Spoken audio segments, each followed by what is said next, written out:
Now, we mentioned how the core stage, that is the largest segment of the SLS rocket. In fact, it's one of the tallest first stages of a rocket that NASA has ever used. It's roughly 212 feet tall.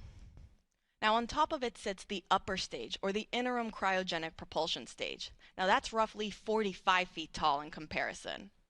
And then on top of that, you have what is called the Orion stage adapter. It is actually the smallest part of the SLS rocket, and it is what holds our CubeSats. These are these shoebox-sized payloads, or these scientific payloads, that will be sent off into space following the separation of the upper stage from the Orion spacecraft. Now, it is the smallest part of the rocket at only roughly 5 feet tall.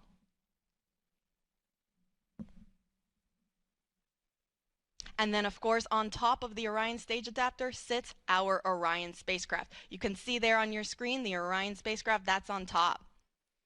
And then right there where we have our Artemis logo, that is what is actually called the crew axis arm. It is part of the mobile launcher. That is the gray L-shaped structure that is connected to the SLS and Orion spacecraft rocket.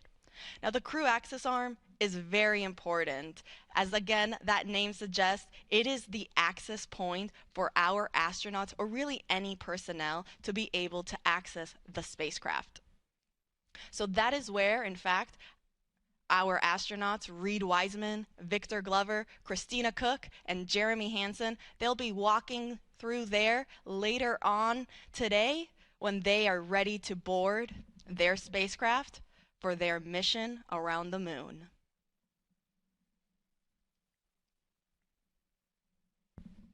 So to quickly recap, we are now in slow fill for both liquid oxygen and liquid hydrogen. On the core stage, that is again the first stage of the SLS rocket. Following that, we will transition into fast fill, and I'll report out when that is officially underway.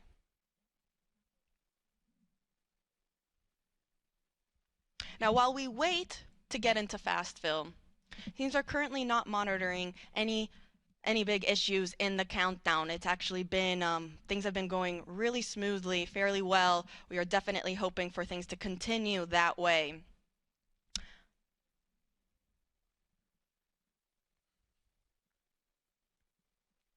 But let's talk a little bit about how everything that the teams had to do to get us to this point.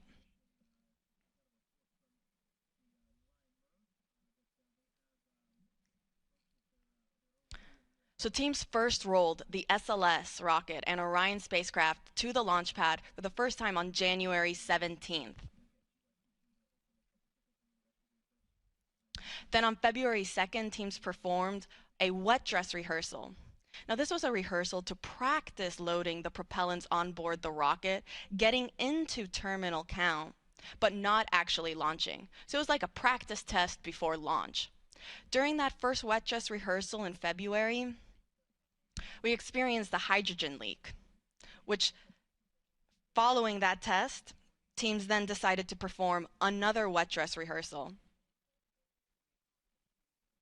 They did so on February 19th, and it was very successful.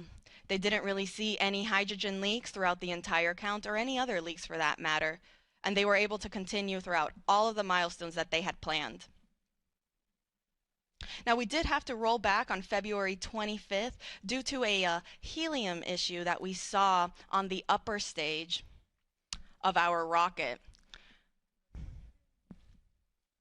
Teams noticed that the flow of helium to the upper stage was interrupted, and that meant that we had to roll back to the vehicle assembly building to help fix that issue. The only way to access that area was inside the VAB. Teams did successfully fix the issue inside the vehicle assembly building, and we were then ready to roll back to the launch pad on March 20th.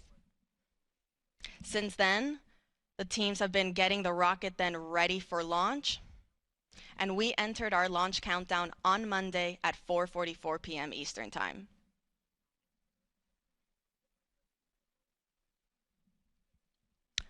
Now we are currently 9 hours and 41 minutes and counting from the opening of today's launch window. That opens at 6:24 p.m. And teams do have a 2-hour launch window, which means that they have 2 hours in which they can launch starting at 6:24. We are currently in slow fill for both the core stage liquid hydrogen and liquid oxygen tanks. Next up will be fast fill, and I'll report out when that is underway.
Welcome back. This is Artemis Launch Control. We are currently 9 hours and 37 minutes and counting from the opening of today's launch window for the Artemis II mission.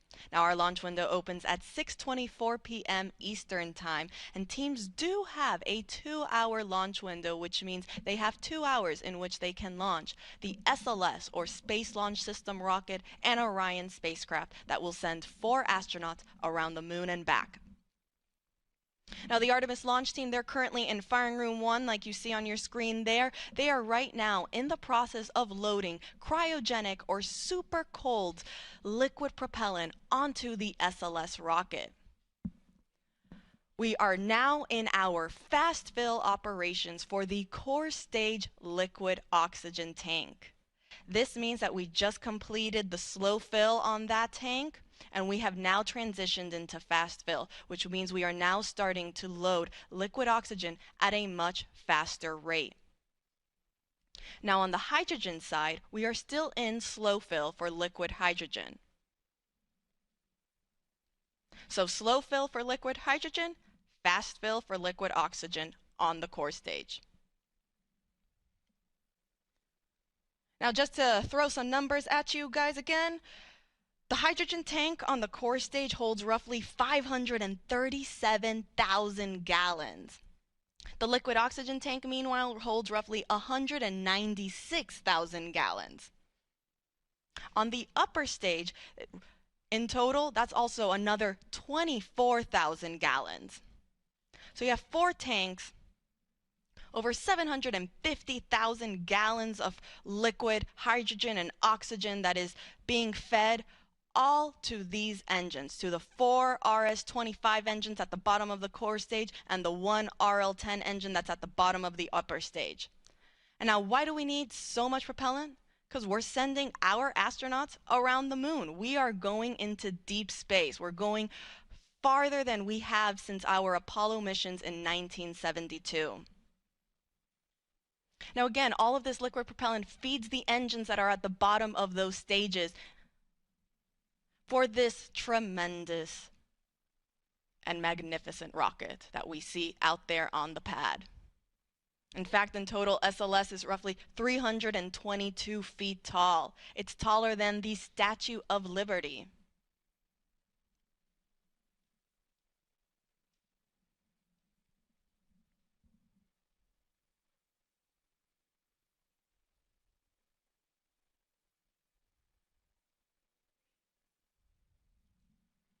And it will send our astronauts around the moon.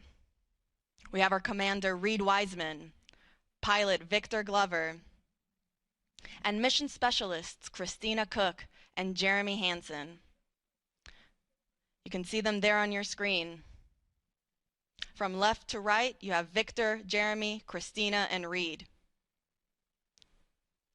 They'll be getting ready to start their day and get on board their rocket for their mission around the moon.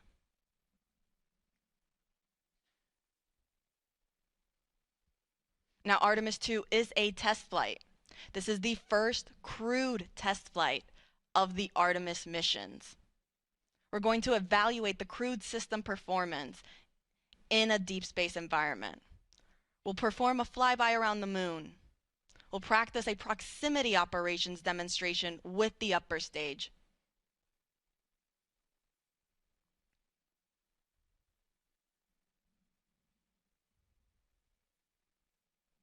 All in preparation for our future Artemis missions, for when we land humans back on the lunar surface.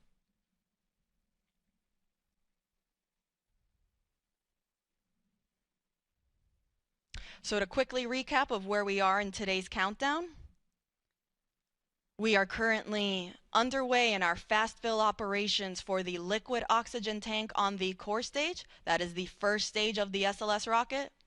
And we are still in our slow fill operations on the liquid hydrogen side on the core stage.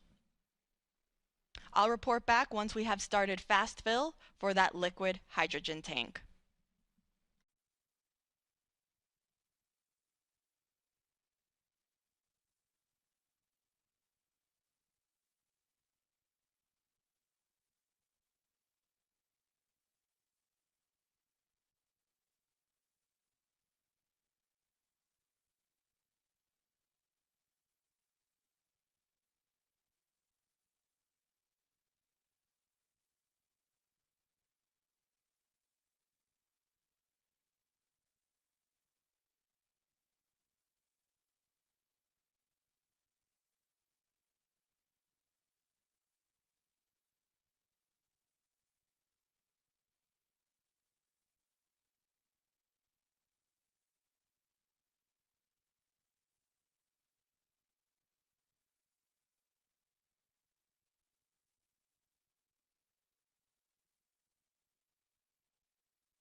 This is Artemis Launch Control. If you are just joining us, we are currently 9 hours and 23 minutes and counting from the opening of today's launch window for the Artemis II mission. I'm Antonia Jaramillo in NASA Communications, and I, along with our fellow commentators, will be taking you through the rest of today's launch countdown, as well as the rest of the Artemis II mission. NASA will be providing 24/7 live coverage, starting with our propellant loading operations that is currently underway, and will continue all the way through our splashdown operations. Now, the Artemis launch team, which you just saw there on your screen, they are in the process of loading cryogenic or super cold liquid hydrogen and liquid oxygen onto the SLS, or the Space Launch System rocket. That's a view of the rocket right there at Launch Pad 39B, where it will lift off for the agency's Artemis II mission. Now, Artemis II is a test flight. We will be sending our astronauts, Commander Reed Wiseman, pilot Victor Glover, and mission specialists Christina Cook and Jeremy Hansen on a 10-day mission around the moon and back. Now, we are currently again underway with our propellant loading operations. We are in what is called slow fill for the core stage liquid hydrogen tank, and fast fill for the liquid oxygen tank. Now, slow fill refers to slowly loading that propellant. This is done so that teams are monitoring how the hardware is receiving this super cold, hazardous propellant that is being onboarded on the rocket. Following slow fill, that then transitions into fast fill when we start loading that propellant at a much faster rate. So oxygen is currently already in fast fill, and liquid hydrogen will soon follow suit. Now, you can see there on your screen on the rocket, you can see maybe some little like checker marks that look to be on the solid rocket boosters. Those are the two nose cone shaped boosters in between on either side of the core stage. Now, what do those black and white checkerboards and squares and circles mean? Well, these are our photogrammetric markings. They serve as imagery references for the engineering photo and video documentation as for the post-flight analysis of how SLS attitude and its position relative to the ground structure during liftoff and ascent performed. So they're not just on there randomly, they do serve a purpose.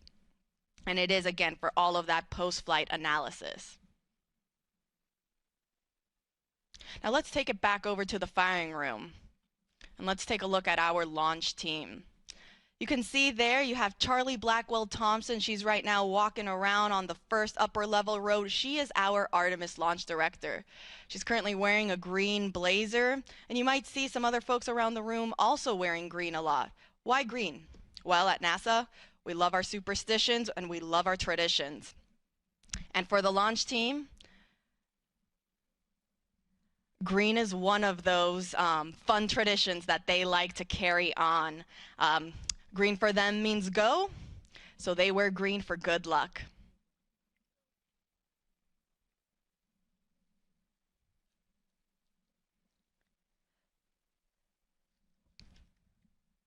Now, the launch team, they communicate with each other via these communication channels to update how we are in the countdown. I'll be monitoring those loops, and I'll report out as each call out is made.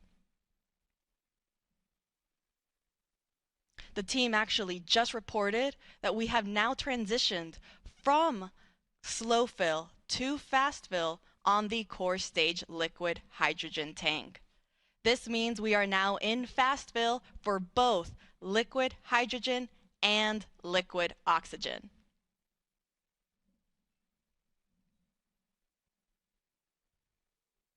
Now, following fast fill, teams will then transition into what is called topping.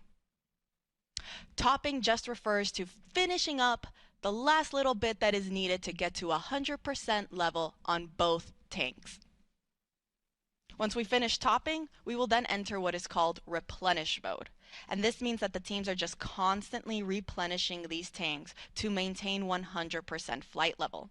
This is done because as the temperatures of these liquid propellants naturally warm up throughout the countdown, they will start venting off into a gas state. And so because of that, the teams want to constantly be replenishing the tanks so that they're not losing any propellant and we're going down from that 100% level. So again, we are now in fast fill for both core stage liquid hydrogen and liquid oxygen. On the upper stage, meanwhile, we haven't started our propellant loading operations there. I will report out once that process is also underway.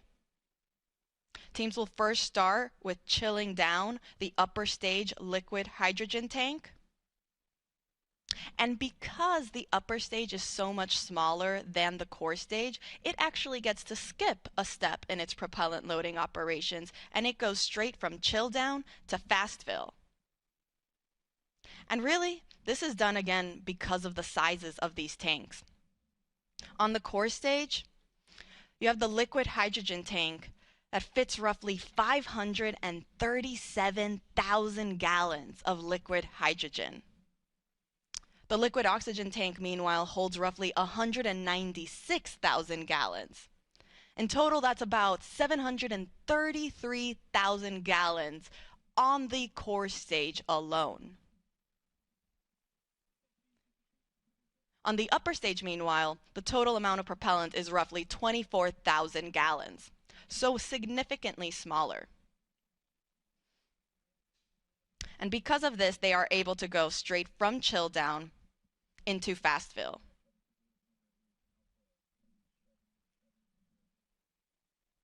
Now again, we have not started our propellant loading operations on the upper stage, also known as the interim cryogenic propulsion stage.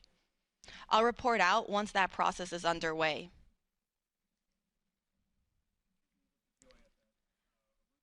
But to quickly recap, we are in fast fill for the core stage liquid hydrogen and liquid oxygen.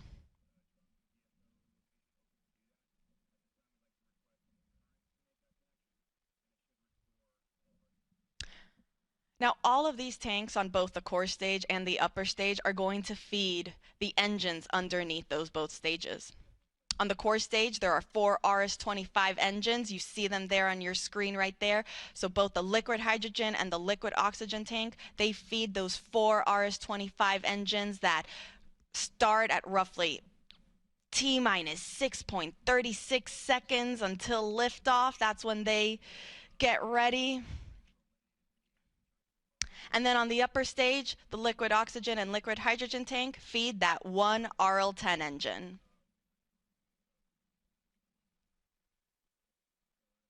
Now, combined with the solid rocket boosters, SLS produces roughly 8.8 million pounds of thrust.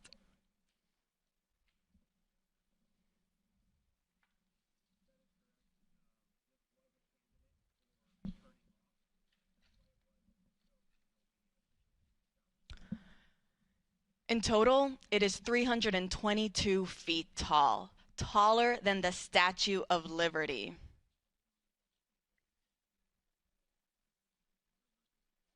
In fact, let's break down the rocket for you a little bit. So up there at the top, we have our Orion spacecraft. Right underneath is actually then what is called the Orion stage adapter. That's when the SLS rocket actually starts. The Orion stage adapter is the smallest portion of the rocket, roughly 5 feet tall. Underneath that is then our upper stage, or that interim cryogenic propulsion stage. Then you'll see this nose cone orange shape underneath. That's the launch vehicle stage adapter. It's actually enclosing part of that upper stage for protection. Underneath the cone-shaped structure is our core stage. That is the first stage. It has that pretty butterscotch color. And that is due to the thermal protection system, the foam that is used to, again, protect the rocket. On either side of the core stage are the 2 solid rocket boosters. And then down, Right at the bottom are the 4 RS-25 engines.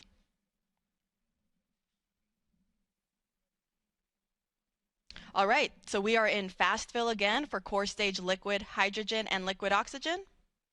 I'll report out when the next milestone is underway and when we start our upper stage loading operations.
This is Artemis Launch Control. We are currently 8 hours and 58 minutes and counting from the opening of today's launch window for the Artemis II mission.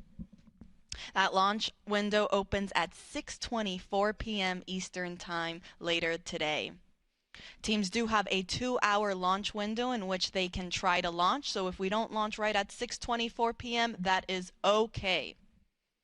You're looking at a live view of our Artemis launch team. They are in the process of loading liquid propellant on board the SLS, or the Space Launch System rocket.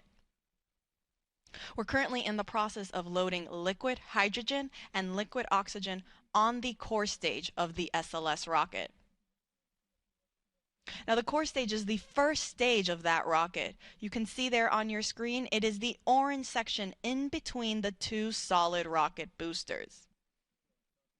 That's actually a great view of our rocket at Launch Pad 39B. I mean, you can see it is a beautiful day. We have some puffy white clouds, blue skies, all in all, very favorable weather. In fact, our launch weather officers, they've been predicting 80% chance of go for our launch window this evening.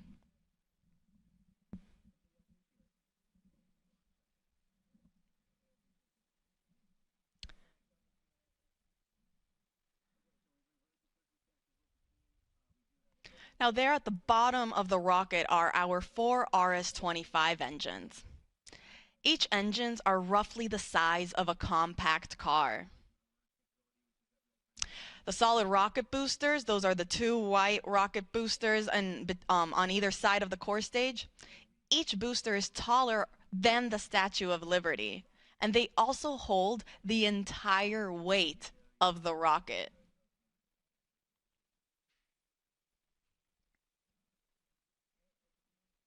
Now, fully fueled, SLS weighs 5.74 million pounds.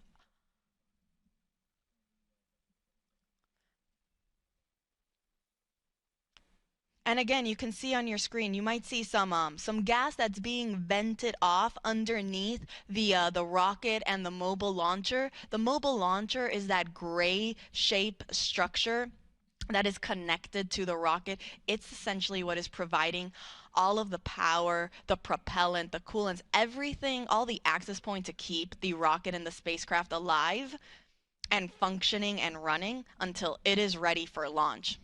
Now, that gas that you're seeing being vented off, it doesn't mean we're getting ready to lift off anytime soon. It's just that natural boil off that is coming from the propellant that is being fed to the rocket as it naturally warms up over time. So totally normal. We expect to see it. You'll probably expect to see it some more as we actually transition and continue with our propellant loading procedures and move forward into the upper stage, which is that second stage on top of the core stage, also known as the interim cryogenic propulsion stage. When we also start loading propellant on board that second stage, you might also see some gas also starting to vent off at that higher level. In fact, you see there on your screen is a nice, better, closer up view of the upper stage and then our Orion spacecraft up on top. Now let's take you to a graphic of where we currently are in our tanking operations. You see there on your screen, on the left-hand side, it will tell you how far we are in our core stage loading operations. We're currently 28% of the way filled in liquid oxygen and about 30% of the way filled for the liquid hydrogen side. Meanwhile, for the interim cryogenic propulsion stage, that upper stage, you see it's all grayed out there because we haven't begun that propellant loading operations. I'll report out once that is underway. But for right now, we're just focusing on the core stage. Now, in the meantime, while the launch team is right now starting to fuel the rocket and that propellant loading is underway, our astronauts are getting ready to wake up and start their day.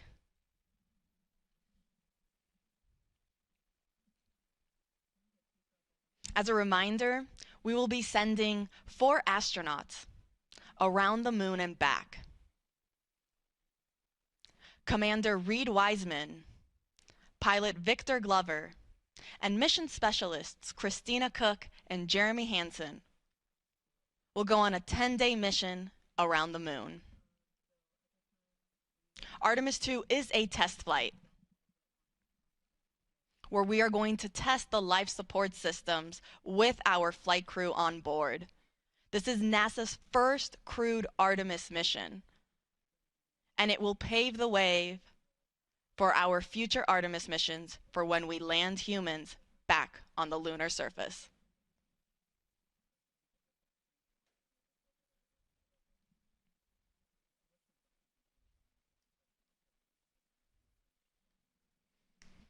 So to quickly recap, we are in fast fill for our core stage liquid hydrogen and liquid oxygen. And I'll report out once our upper stage propellant loading operations are underway.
This is Artemis Launch Control. We are currently 8 hours and 45 minutes and counting from the opening of today's launch window for NASA's Artemis II mission. Now that launch window opens at 6:24 p.m. Eastern Time, and teams do have a 2-hour launch window, which means that they can try launching within those 2 hours if they are unable to hit it right at the start at 6:24.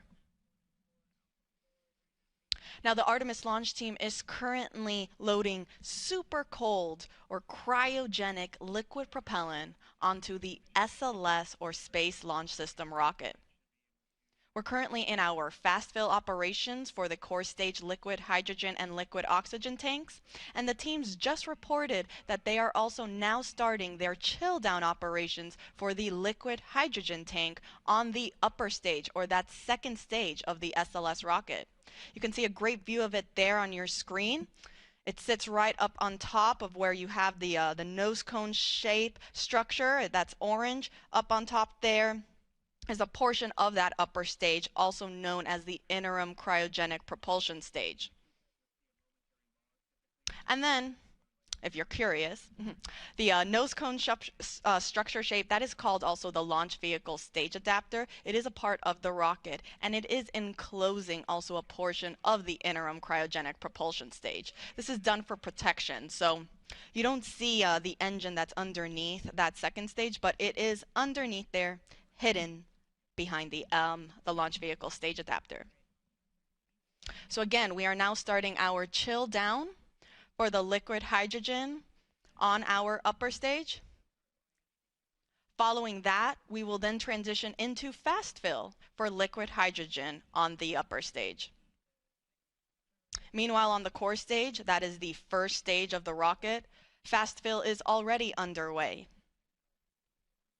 There's a great profile shot. So right underneath that nose cone shape is then that cylinder orange structure. That is the core stage. It is one of the tallest first stages of a rocket that NASA has ever used for any mission. It's roughly 212 feet tall. In fact, in total, the SLS rocket and Orion spacecraft sit at roughly 322 feet tall.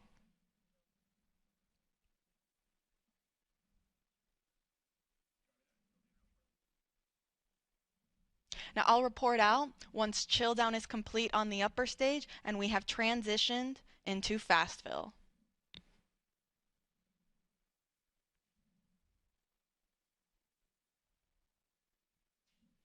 As a quick recap, Artemis II is scheduled to launch no earlier than 6:24 p.m. Eastern Time this evening. Teams do have a 2-hour launch window. And this mission will be sending 4 astronauts around the moon and back. We'll be sending NASA astronauts Reed Wiseman, Victor Glover, Christina Cook, and Canadian Space Agency astronaut Jeremy Hansen on a 10-day mission. They actually just got the go not too long ago to actually start waking up and officially start their launch day. Now that's a great view of our SLS rocket at Launch Pad 39B. Oh, we just switched it, but as you saw there, it's a gorgeous day here on the Space Coast. We have some beautiful blue skies, some puffy white clouds. Our launch weather officers are predicting 80% chance of favorable conditions throughout our 2-hour launch window. Now, of course, if there are any changes or updates, we will make sure to provide those to you. In fact, NASA will be providing 24/7 live coverage of this entire mission, starting with our propellant loading operations, which is currently happening, and will continue all the way through our splashdown procedures.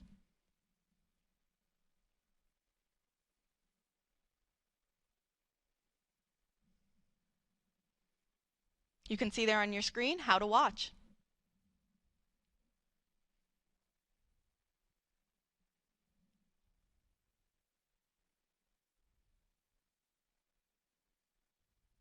Now, lasting approximately 10 days, Artemis II will send 4 astronauts to test the Orion spacecraft in a high Earth orbit before becoming the first astronauts to fly around the moon since the Apollo 17 crew in 1972.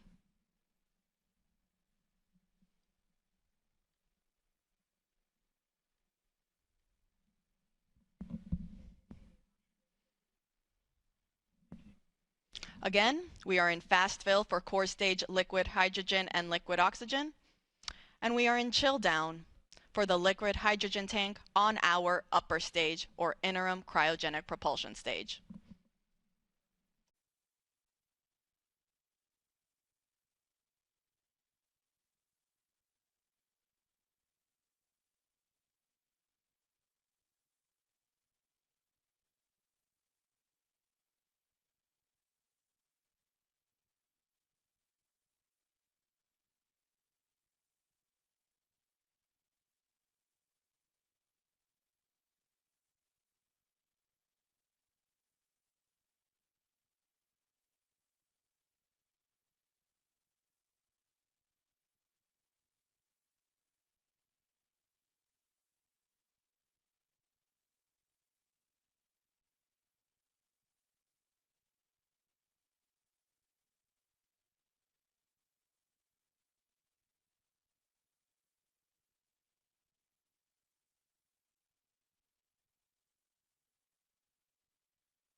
Good morning from Florida Space Coast. This is Artemis Launch Control. We are currently 8 hours and 30 minutes and counting from the opening of today's launch window for NASA's Artemis II mission. I'm Antonia Jaramillo in NASA Communications, and if you're just joining us, the Space Launch System, or SLS rocket, is in the process of cryogenic propellant loading.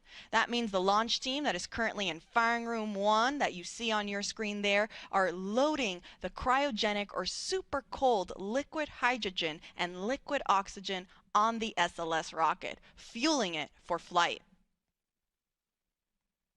Now, the team just reported that we have now started our fast fill operations on the liquid hydrogen tank on our upper stage of the SLS rocket.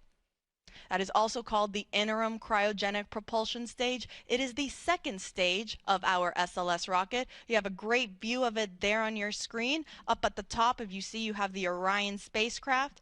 Underneath there will be then actually the smallest section of the SLS rocket known as the Orion stage adapter, and then shortly underneath that is our interim cryogenic propulsion stage. Now, teams are now starting the fast fill operations for liquid hydrogen. Now, fast fill, as the name suggests, means that teams are just loading this propellant at a faster rate. Now, following the liquid hydrogen operations on the upper stage, teams will then also work on their propellant loading operations for the liquid oxygen tank that is also in there. In total, the SLS rocket has 4 tanks, 2 liquid hydrogen and 2 liquid oxygen, 1 of each on each stage. So you have there our upper stage, or the interim cryogenic propulsion stage, and then underneath sits the core stage. That is the first stage and the main stage of the SLS rocket. It is the orange segment that you see there on your screen in between the 2 solid rocket boosters. We are also in our fast fill operations for both liquid hydrogen and liquid oxygen on the core stage. So fueling is well underway, and everything is looking good so far for our 2-hour launch window that opens at 6:24 p.m. Eastern Time this evening. Now, Artemis II is scheduled to lift off from Launch Complex 39B. That's what you see there on your screen. That's where SLS is currently situated. And it is a gorgeous day here on the Space Coast. We have some beautiful white puffy clouds and some clear blue skies. We're looking at 80% chance of favorable weather conditions. And our astronauts that are getting ready to launch on this historic mission are now starting their day. They woke up not too long ago and will pretty soon go through all of the checkouts and steps that are needed before they're ready to get on their rocket. There's a picture of them on your screen there. From left to right, we have the pilot, Victor Glover. Then you have our mission specialist, Jeremy Hansen, and right next to him is our other mission specialist, Christina Cook. Next to her is then our commander, Reed Wiseman. These 4 astronauts will go on a 10-day mission around the moon and back on board the Orion spacecraft.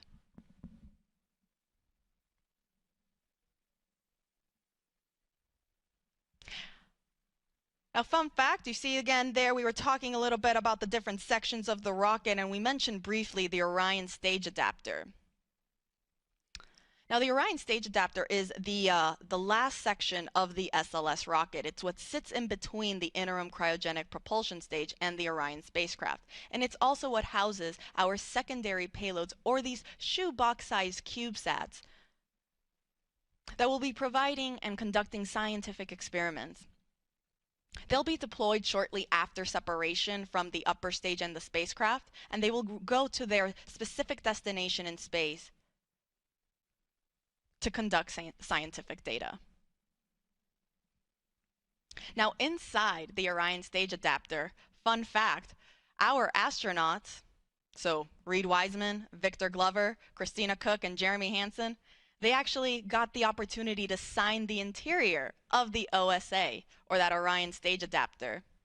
So their names are on that rocket.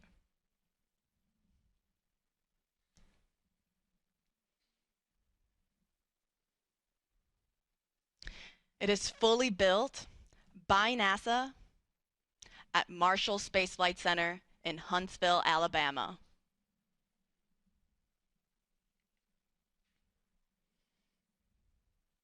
Now going back to the upper stage, that interim cryogenic propulsion stage, it holds roughly 24,000 gallons of liquid propellant.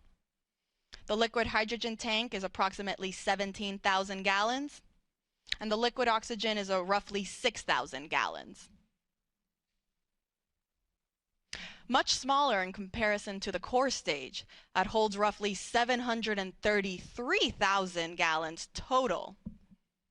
You have 537,000 gallons of liquid hydrogen on the core stage tank, and then roughly 197,000 or 196,000 on the liquid oxygen tank. Fully fueled, SLS weighs about 5.74 million pounds of thrust. And now all these four tanks, the one on the upper stage and the one on the core stage, they feed, all those tanks, they feed into the engines at liftoff. So the core stage will feed the 4 RS-25 engines that you see at the bottom of your screen there. And the upper stage, meanwhile, will feed its 1 RL-10 engine that is actually enclosed by the launch vehicle stage adapter. That is the nose cone shaped orange structure that you see on your screen there. It is actually hiding the RL-10 engine from our view. But this is done on purpose to protect the upper stage. So to quickly recap, we are in fast fill for liquid hydrogen on our upper stage. We have not started our propellant loading operations on the liquid oxygen tank yet. I'll report out once that operation is underway. And on the core stage, meanwhile, we are still in our fast fill operations for both tanks, for both liquid hydrogen and liquid oxygen.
This is Artemis Launch Control. We are currently 8 hours and 6 minutes and counting from the opening of today's launch window for the Artemis II mission.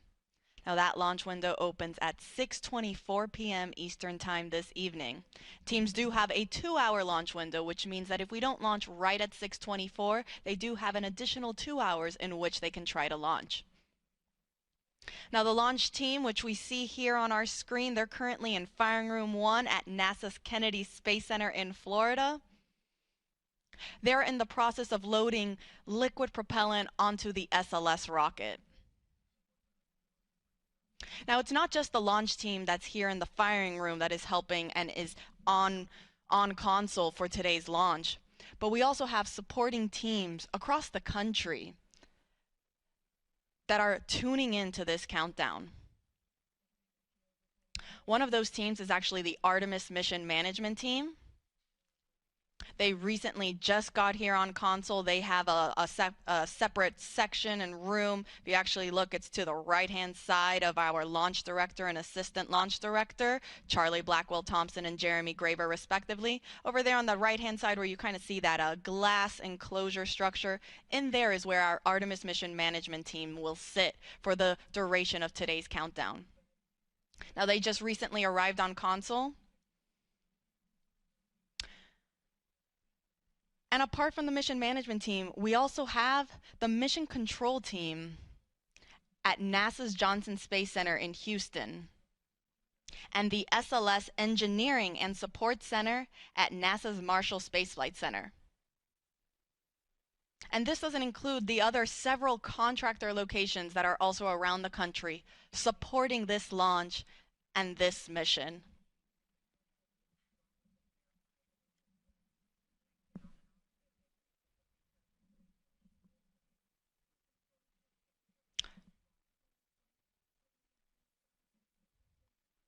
So again, you have our prime main launch team that is here in Firing Room 1, Charlie Blackwell Thompson. You see there she's wearing a green blazer. She's our launch director leading this team. But then there are also supporting teams that are also assisting the launch team throughout today's countdown. That includes the Artemis Mission Management Team, the Mission Control Team in Houston, and the SLS Engineering and Support Center at NASA's Marshall Space Flight Center, in addition to several contractor locations that are located around the country. Now, as we mentioned, we are currently in our propellant loading operations for the SLS rocket. Teams are currently in fast fill for both core stage liquid hydrogen and liquid oxygen. The core stage is the first stage of the SLS rocket. Here's a great graphic where you can see where we currently are at in our tanking operations. And you'll see above the core stage, we have also started our loading operations in the interim cryogenic propulsion stage. This is the second stage of the SLS rocket. Now, we have not started loading liquid oxygen yet. I'll report out when that is underway. But in the meantime, we are good with we are in the process of loading liquid oxygen and liquid hydrogen on the core stage and liquid hydrogen on the upper stage. I'll report out when we are now starting our liquid oxygen operations on the upper stage.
Welcome back. This is Artemis Launch Control. We're currently 8 hours and 1 minute and counting from the opening of today's launch window for the Artemis II mission. I'm Antonia Jaramillo in NASA Communications, and I, along with our fellow commentators, will be taking you through today's countdown. And actually joining me currently in the room here in Firing Room 1 is our Assistant Launch Director, Jeremy Graver. Jeremy, thank you so much for taking the time to speak with us today. No problem. Good morning, Tony. Happy to be here.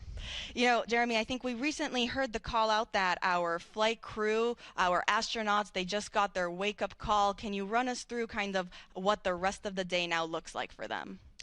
Absolutely, yeah. They were woken up just a little while ago. They'll get up as most of us do on a busy, exciting day. Get up, they'll get their breakfast. They'll kind of get into the groove of the day.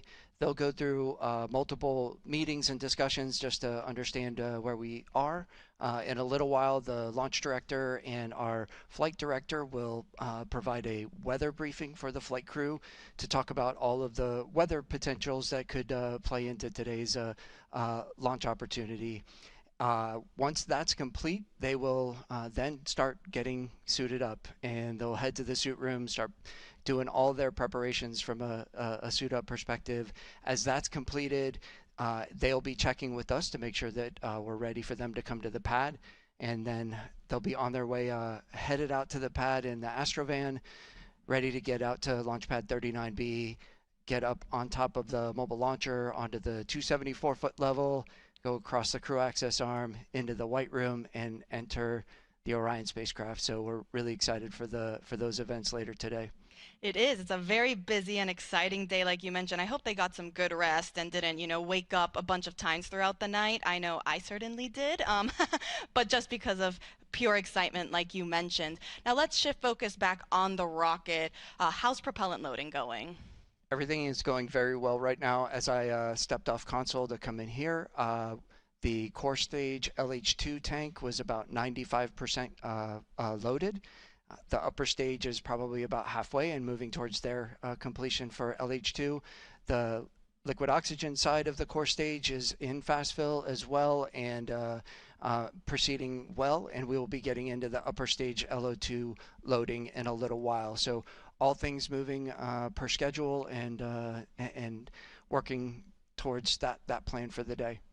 That is great news. And actually, I think we just heard that they got the go for transitioning into that liquid hydrogen on the core stage 2 topping. So like you said, we're getting very close. Absolutely. That is exciting, so can you tell us a little bit then about those upcoming milestones once we finish that propellant loading on all 4 tanks? Yeah, so it's absolutely critical for us to get into what we call stable replenish on all stages. And what that means is the liquid oxygen and liquid hydrogen tanks on both the core stage and the interim cryopropulsion stage, or ICPS, are fully loaded, and we are just maintaining that level of loading. And that's a very quiescent configuration for us, and that's required for us to be in that configuration to then be allowed to send the flight crew, our closeout crew, which is there to assist the flight crew getting on board Orion. We need to be in that stable replenish configuration to be able to send those crews out to the launch pad. And as we send those crews out, that is really our press and our push to launch. We'll get the crew on board.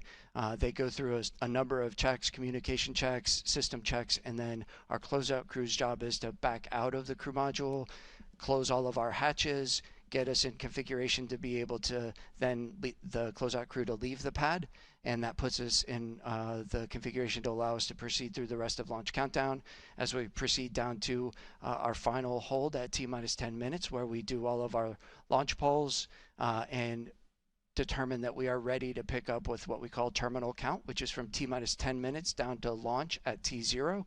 And really excited to get to all of those milestones as we proceed through the day. We are all very excited. We're rooting for you guys, watching along. And as you mentioned, the reason to get to all stages replenished first is because that's the point we're at the safest configuration to send people back to the launch pad, correct? That is absolutely correct. It is a very stable configuration. It's the safe configuration that we require to ensure that we're ready to send those crews out to the pad. Jeremy Graver, thank you so much for taking the time to speak with us today. We're rooting for you, wishing you the best of luck, and we'll let you get back on console. Excellent. Thank you, Tony. Appreciate it. Go Artemis. Go Artemis. All right, and so just to quickly recap, we are now in our topping phase for liquid hydrogen on the core stage. We are still in fast fill on the liquid oxygen side for the core stage, and also fast fill for the upper stage liquid hydrogen tank. I'll report back once we have entered our topping phase for liquid oxygen on the core stage.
This is Artemis Launch Control. We are currently 7 hours and 47 minutes and counting from the opening of today's launch window for NASA's Artemis II mission.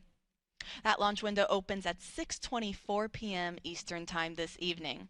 Now the teams do have a 2-hour launch window, so that means if we can't launch right at 6:24, that's okay. They still have an additional 2 hours in which they can attempt to launch. Now currently the Artemis launch team, which you see on your screen there, they are in the process of loading cryogenic or super cold liquid propellant onto the SLS or the Space Launch System rocket. The teams actually just reported that we have completed loading liquid hydrogen onto the core stage of the rocket. Now the core stage is the first stage of that SLS rocket. There's a great graphic representation of where we currently are in our tanking operations. So as you see, we are at 100% level for the liquid hydrogen tank on the core stage.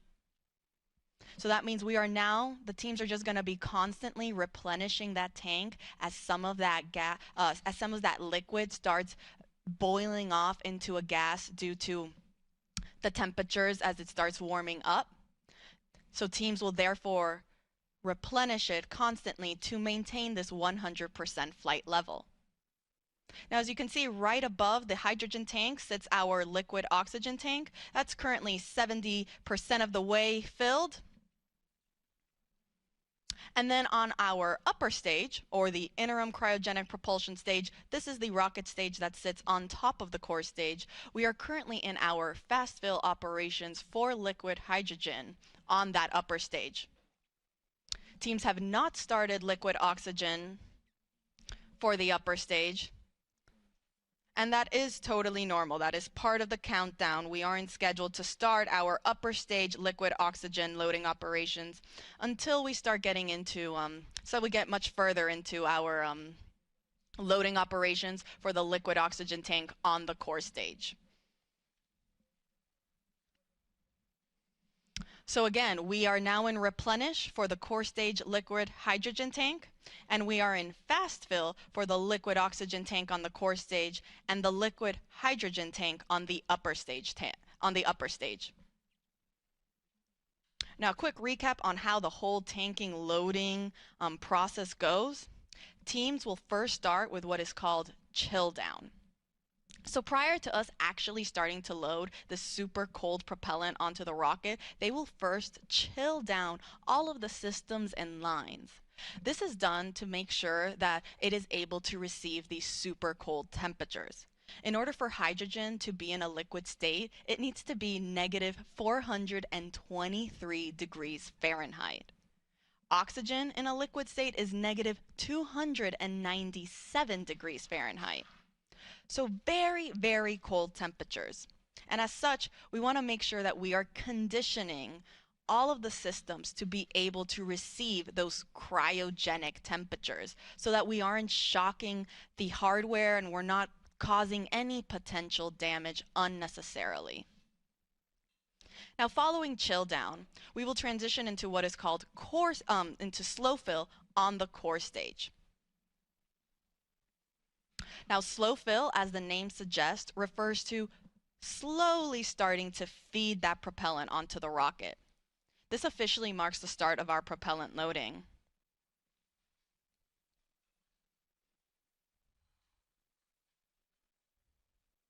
Teams actually got into slow fill for the liquid oxygen and liquid hydrogen tanks on the core stage earlier this morning, a little bit before 9 a.m. Following slow fill is then when we transition into fast fill. This is where we stay for the majority of our tanking loading operations.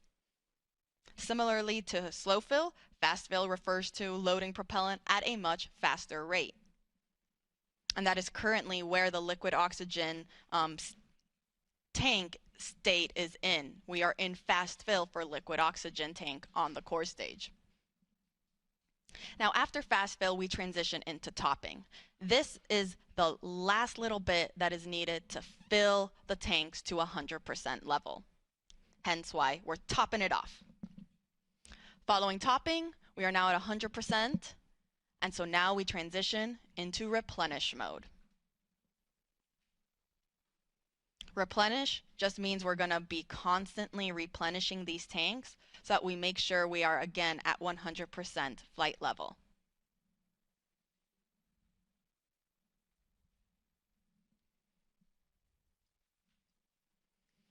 Now you see on your screen there, we can see some venting coming off the rocket. This is totally expected as we begin our loading operations. Some of that liquid propellant starts warming up. It'll start to boil off and vent outside of the rocket.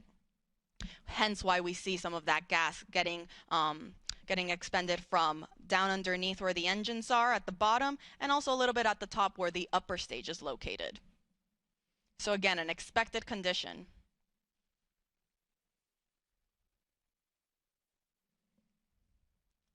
Now let's take you through the rocket a little bit. See up there on your screen, we have the Orion spacecraft.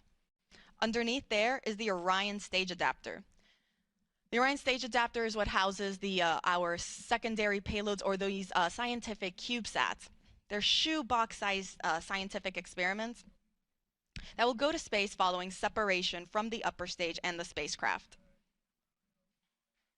It's also the smallest section of the SLS rocket at only 5 feet. Underneath the Orion stage adapter sits the interim cryogenic propulsion stage, or that second stage. Underneath there is our core stage, or the first stage of the rocket.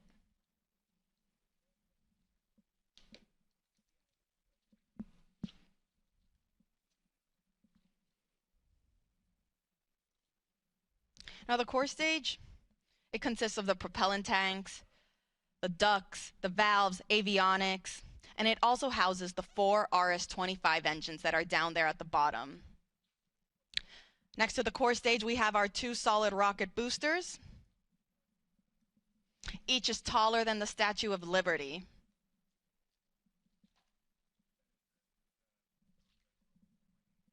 Now on those rocket boosters, you can see our NASA worm.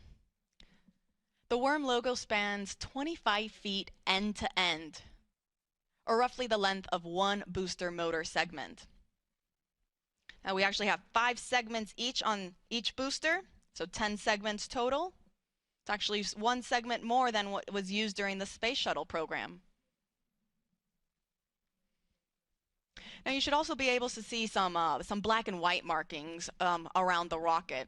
Now these are used for imagery for the SLS engineering and support team that's based out at NASA's Marshall Space Flight Center in Huntsville, Alabama. They use this for imagery to track and guide the rocket after liftoff and during ascent. And it will also be used in their post-flight analysis.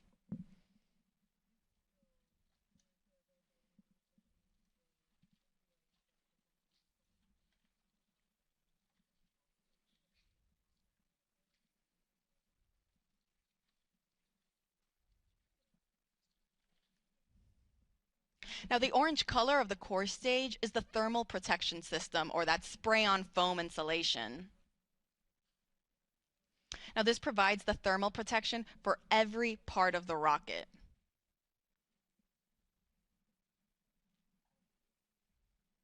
And when the foam is applied, it gives the rocket this light yellow color that the sun's ultraviolet rays eventually tan, giving our SLS rocket its famous butterscotch color.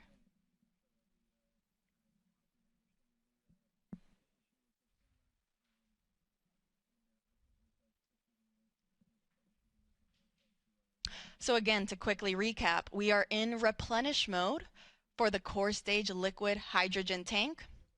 We are about 75% of the way filled on our liquid oxygen tank on the core stage. But we're still in fast fill. I'll let you know when we transition into topping for the core stage liquid oxygen tank. And then on the upper stage, teams are also in fast fill for liquid hydrogen.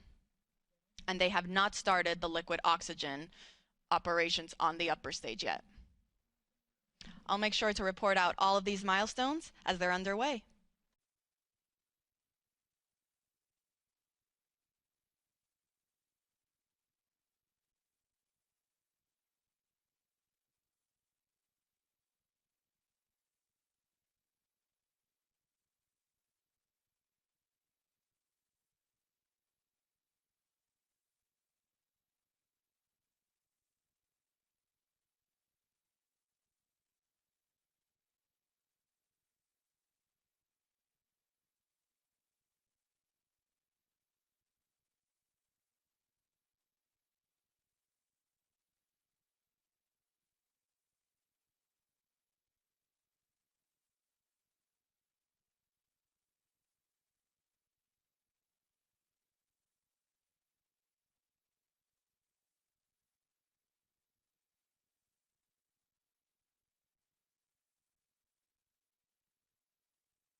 This is Artemis Launch Control. We are currently 7 hours and 30 minutes and counting from the opening of today's launch window for the Artemis II mission.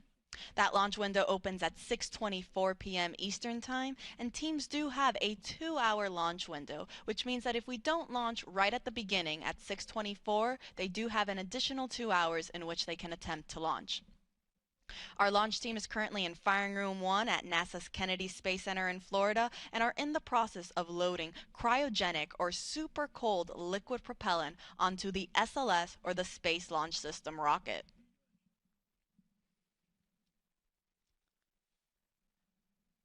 Now, teams did just complete fast fill for the liquid hydrogen tank on the upper stage or our interim cryogenic propulsion stage. Now, fast fill refers to loading propellant at a faster rate. This is preceded by chill down, which gets the system ready to receive these super cold temperatures. And then following fast fill, teams will then transition into topping and replenish. I'll get more into those, but before that, again, we just finished fast fill for the liquid hydrogen tank on the upper stage, and teams are now performing, before they start topping, what is called a vent and relief test. This test is basically just pressurizing the upper stage tanks with heliums to test the relief capabilities of the tank pressure to make sure that it can handle that pressure capability during flight.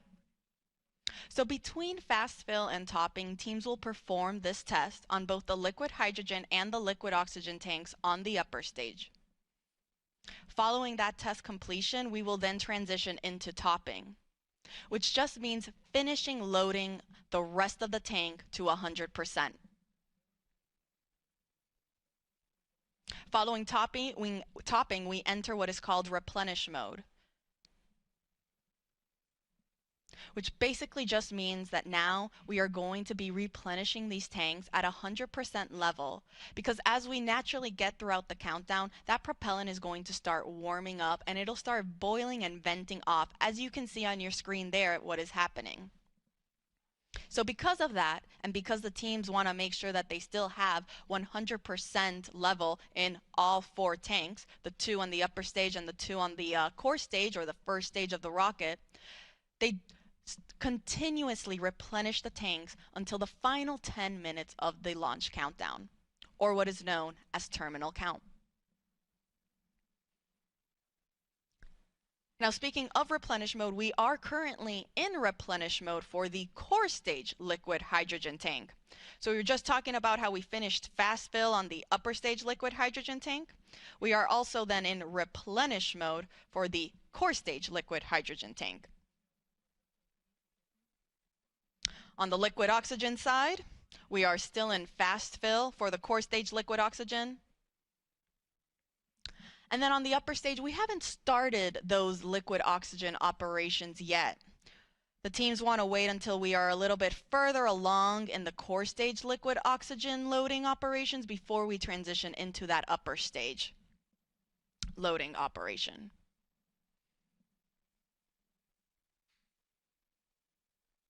Now, in total, the SLS and Orion rocket and Orion spacecraft are 322 feet tall. At liftoff, SLS produces 8.8 million pounds of thrust.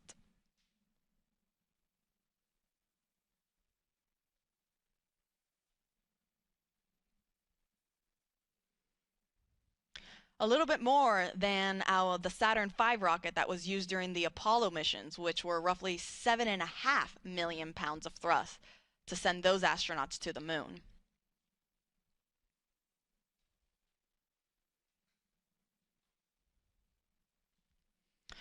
With our SLS rocket, though, you don't just have those liquid fuel tanks that are fueling the rocket, but you also have 2 solid rocket boosters that are attached on either side. You see there on your screen right there?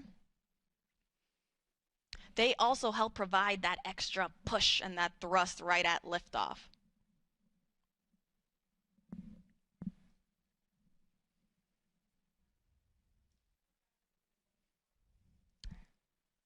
Now, Let's go up a little bit on the rocket, go back to our upper or our second stage, our interim cryogenic propulsion stage. For those that have been following us along since Artemis I, you might remember that the interim cryogenic propulsion stage for Artemis I provided the big push to send the Orion spacecraft on its way to the moon. For Artemis II, however, it's going to be a little different. And the reason for that is because Artemis II is NASA's first crewed test flight, meaning we are sending astronauts on board this rocket for the first time. And because of that, we are going to have the capability to practice a bunch of different systems and tests and operations that we couldn't do if it were uncrewed. One of these operations is what is called the proximity operation demonstration. This involves the upper stage, or that interim cryogenic propulsion stage, and the Orion spacecraft practicing proximity maneuvers where the Orion spacecraft will practice approaching and getting away from the upper stage in a high Earth orbit. The reason teams want to practice this is in preparation for Artemis III and future Artemis missions for when Orion docks with our lunar landing systems. And so because of this, this means that the interim cryogenic propulsion stage will be separating from Orion much sooner. Meaning that following this demonstration, it will be Orion's European service module that will actually send the spacecraft on its trajectory to the moon. It will perform what is called the translunar injection burn.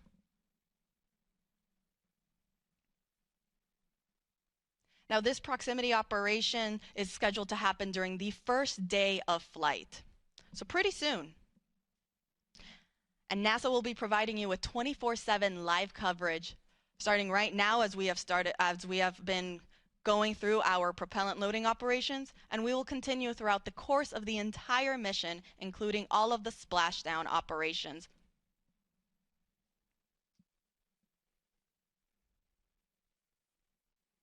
Artemis II will send NASA astronauts Reed Wiseman, Victor Glover, and Christina Cook, and Canadian Space Agency astronaut Jeremy Hansen on a 10-day mission around the moon and back. Orion is scheduled to splash down off the coast of San Diego in the Pacific Ocean.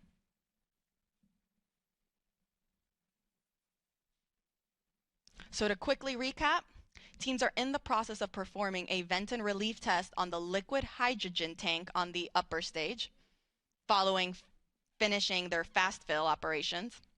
Again, this test is to just test the tanks that they can handle the pressure that will be happening during this first day of flight.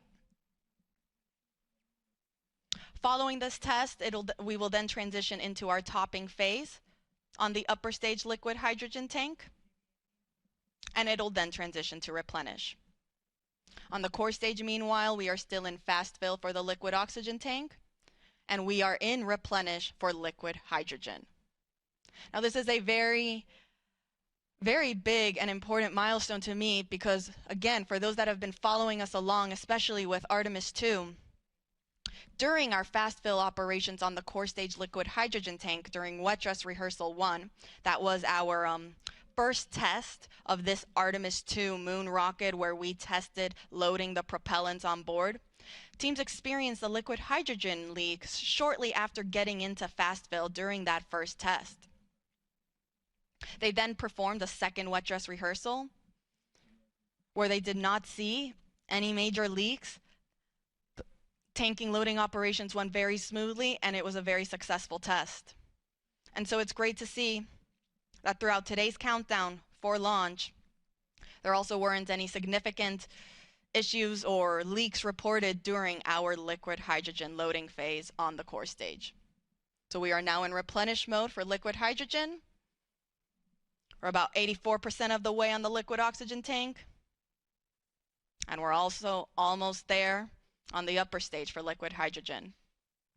Now I'll report out once liquid oxygen operations for the upper stage are also underway.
Welcome back. This is Artemis Launch Control. We are currently 7 hours and 9 minutes and counting from the opening of today's launch window for the Artemis II mission. Our Artemis launch team is currently in the process of loading liquid propellant onto the SLS or Space Launch System rocket. Teams just reported out that we are in our topping phase. For the upper stage liquid hydrogen tank, this means we are almost at 100%, if not pretty much there on that upper stage tank. The upper stage is the second stage of the SLS rocket. Here's a graphic representation where we can see where we're currently at in our tanking operations. That means we have now finished loading our liquid hydrogen on both the core stage and the upper stage. As I said, we're in that topping phase to get us to 100%. And afterwards, we'll then transition into replenish mode to stay at 100% level. You can see on the core stage, we are already at the replenish mode, if you see that 100% level right there.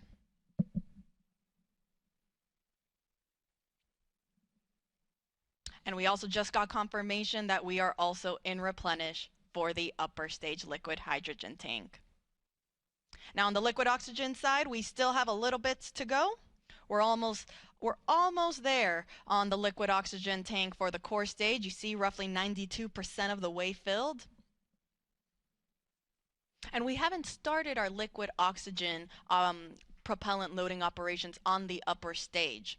Teams are getting ready to start chilling down that tank. Teams do this to make sure that all of the systems and lines are ready to receive these cryogenic temperatures. As you can see on your screen there, for hydrogen to stay in a liquid state, it must be negative 423 degrees Fahrenheit. Oxygen, meanwhile, is negative 297 degrees Fahrenheit.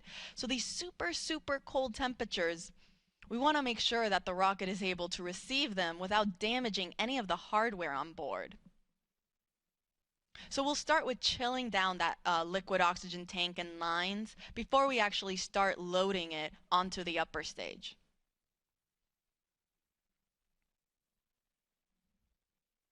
I'll report back once that step is underway.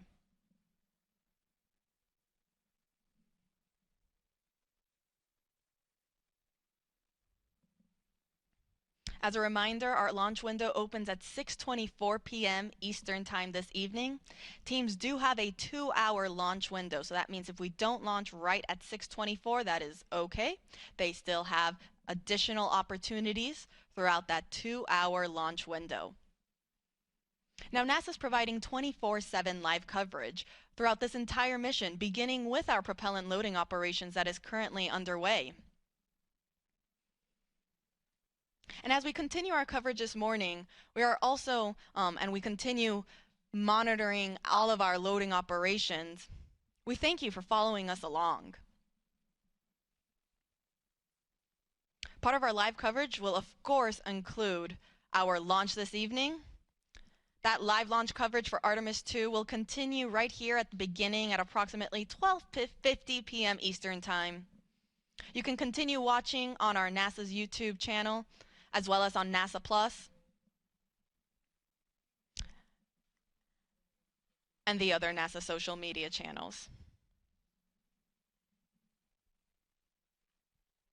Again, we are providing 24/7 live coverage. So following launch, the show doesn't end there. We have a 10-day mission around the moon. And then following that, we're coming back home. And we will be covering all of those splashdown operations as well.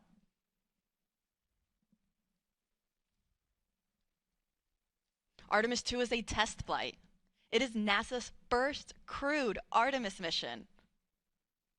We will be sending NASA astronaut Reed Wiseman, who serves as the commander, Victor Glover, the pilot, and mission specialist Christina Cook. And then we're also sending Canadian Space Agency astronaut Jeremy Hansen, who serves as the other mission specialist for this mission.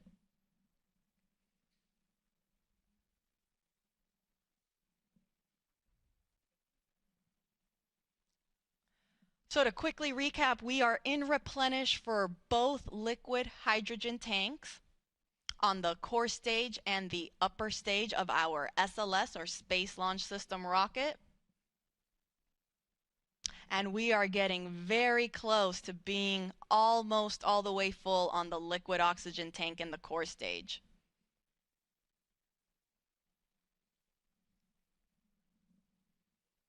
I'll make sure to report out once we start entering topping for the liquid oxygen tank in the core stage. Again, that refers to the last little bit that is needed to get us to 100%. And I'll also make sure to let folks know when our chill down operations are in work on the upper stage liquid oxygen tank.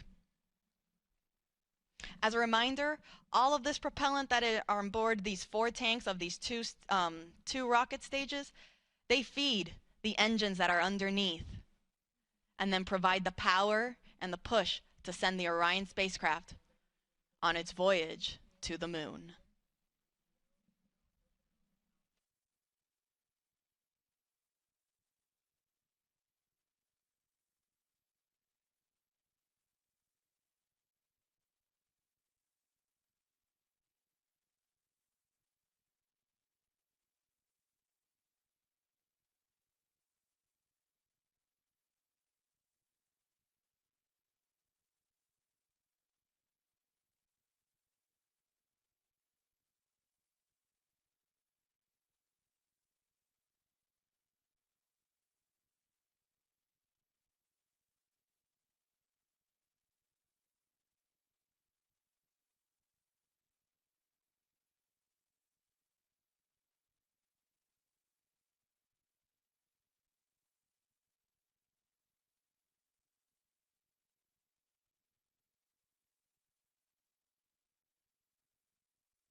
This is Artemis Launch Control. We are currently 6 hours and 49 minutes and counting from the opening of today's launch window for NASA's Artemis II mission. That launch window opens at 6:24 p.m. Eastern Time this evening, and we do have a 2-hour launch window, which means that if we don't launch right at the start at 6:24 p.m., that is okay. Teams still have an additional 2 hours in which they can try to launch the SLS or Space Launch System rocket and the Orion spacecraft. Now, the Artemis launch team is currently in the process of loading cryogenic or super cold liquid propellant onto the SLS rocket. We are currently in what is called replenish mode for our liquid hydrogen tanks on board the SLS core stage and the interim cryogenic propulsion stage. These are the two stages on the SLS rocket. Now, replenish mode means that we have finished loading hydrogen on board both of these rockets. That means they are at 100% level. And teams are just constantly replenishing the tanks to make sure that they stay at 100%. Since, as throughout the countdown, that liquid propellant will start boiling off as it starts warming up, and it will then be vented out and released from the rocket, which you can see there on your screen.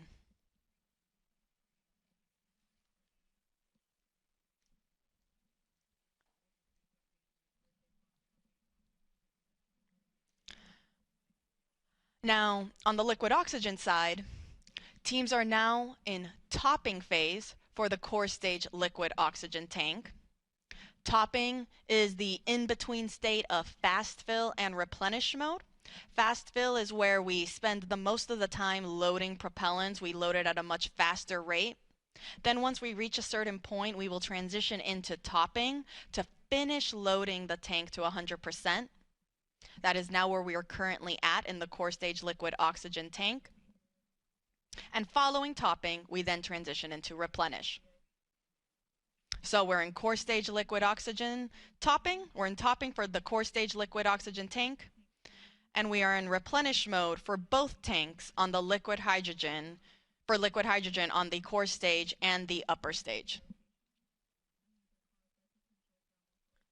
Now, meanwhile, on the liquid oxygen tank on the upper stage, teams just reported that they have now started chill down for that upper stage tank. This is the first step that is needed before we actually start flowing and loading that propellant on board. The reason this is done is to chill down the systems in line so they are ready to receive those super cold temperatures and not cause any potential damage to the hardware. For reference, oxygen needs to be negative 297 degrees Fahrenheit to be in a liquid state, and hydrogen, negative 423 degrees Fahrenheit. So very, very cold temperatures that the rocket is dealing with right now.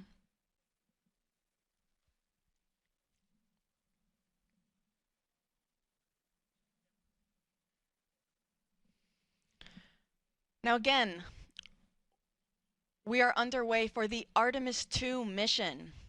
This is the second Artemis mission in NASA's Artemis program. Artemis I was an uncrewed test flight. Artemis II will be the first crewed test flight.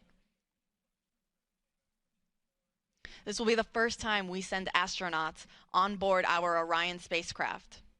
We'll be sending our commander Reed Wiseman, our pilot Victor Glover, and mission specialists Christina Cook and Jeremy Hansen on a 10-day mission around the moon. Now, from the rocket side, there aren't that many changes from Artemis I to Artemis II. Most of the major sections of SLS really remain unchanged. Some of the differences are more in the details to really just provide our astronauts with a better ride in space. Some of those include some optical targets that are now on the upper stage as visual cues during the proximity operation demonstration. This will be a test for the astronauts to practice maneuvering Orion and practice approaching the upper stage while it's in a high Earth orbit.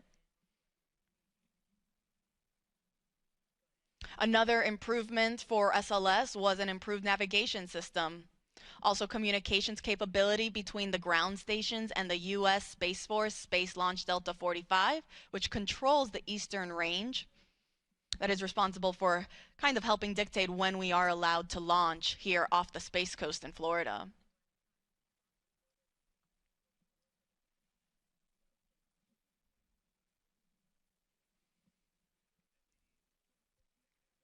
Now, all of the 4 tanks on the upper stage and the core stage, they feed the engines that are down below. At liftoff, the 4 RS-25 engines will operate for the first 8 minutes during flight. The 2 solid rocket boosters that are on either side, those operate for only 2 minutes, and they provide 75% of the power at liftoff.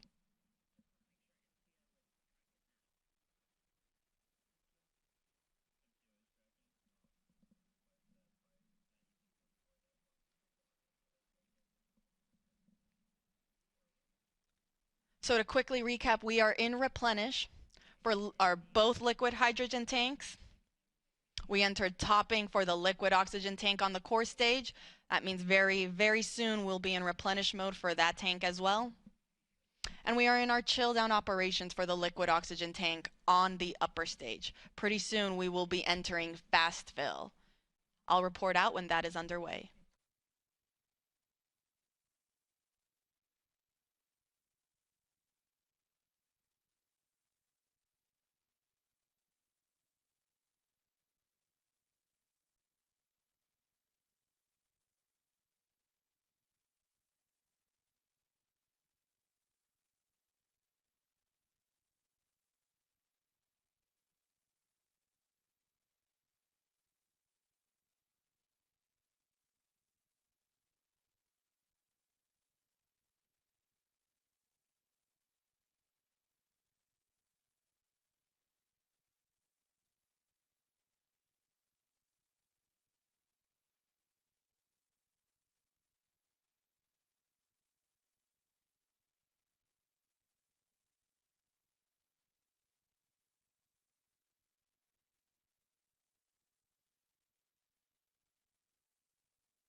This is Artemis Launch Control. We are currently 6 hours and 38 minutes and counting from the opening of today's launch window for the Artemis II mission.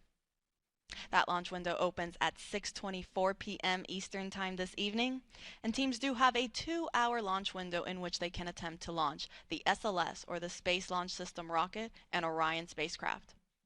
The Artemis launch team is currently loading cryogenic or super cold liquid propellant onto SLS. We are currently in replenish mode for both liquid hydrogen tanks on the 2 stages of our SLS rocket. We're still in our topping phase on the core stage liquid oxygen tank. That means we're just finishing it up. You can see there it looks almost all the way full. And following that, it will enter into what is also into its replenish mode as well. The liquid oxygen tank on the upper stage, meanwhile, is now in fast fill. So that means all 4 tanks are now receiving propellant.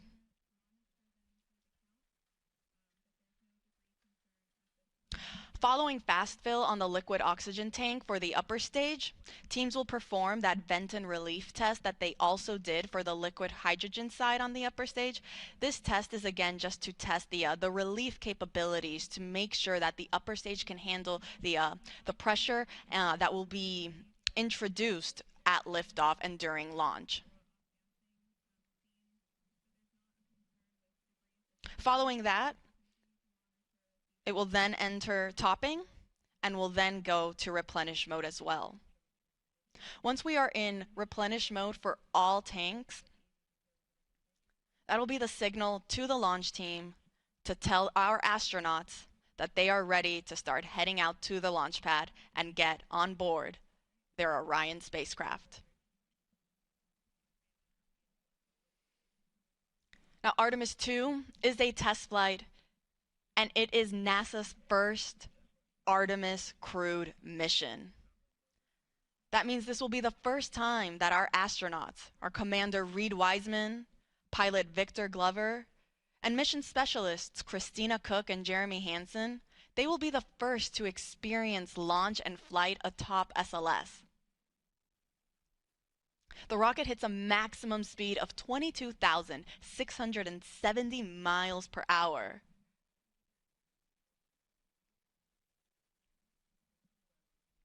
And our astronauts will get to experience the entire ride.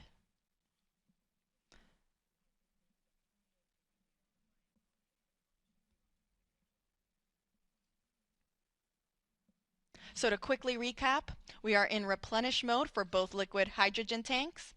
We are in topping, meaning we are finishing up loading liquid oxygen on the core stage. That is the first stage of the rocket. And we are in fast fill for the liquid oxygen tank on our second stage, or that interim cryogenic propulsion stage.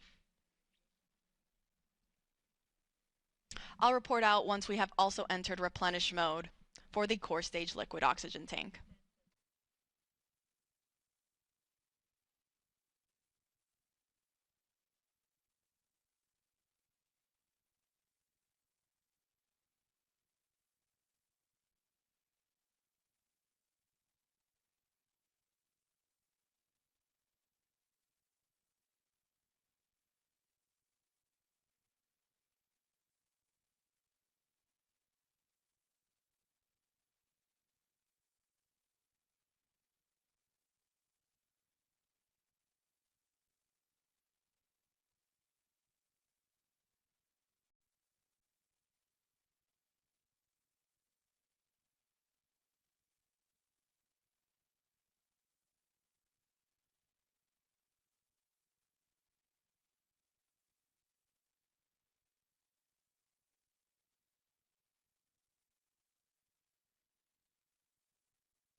This is Artemis Launch Control. We are currently 6 hours and 22 minutes and counting from the opening of today's launch window for the Artemis II mission.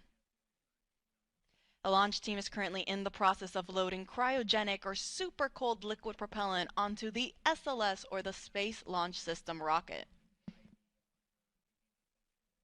We're currently in replenish mode for both liquid hydrogen tanks on both the first stage and the second stage of the rocket. And then on the liquid oxygen side, we are in fast fill for the liquid oxygen tank on the upper stage. And then we are getting ready to get into our replenish mode for the liquid oxygen tank on the core stage. We are still in that topping phase. Finishing loading the propellant tank to 100%, at which point then teams will transition into replenish mode as well, which just means that we are going to constantly be replenishing these tanks at 100% level. Now today's launch window opens at 6:24 p.m.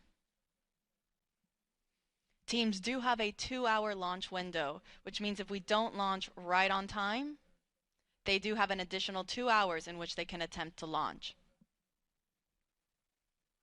For those of you just joining us, NASA will be providing 24/7 live coverage of this entire mission, starting with our propellant loading operations that are currently underway. Thank you so much for everyone that's been following along. Our live launch coverage of Artemis II will continue right here, beginning at approximately 12:50 p.m.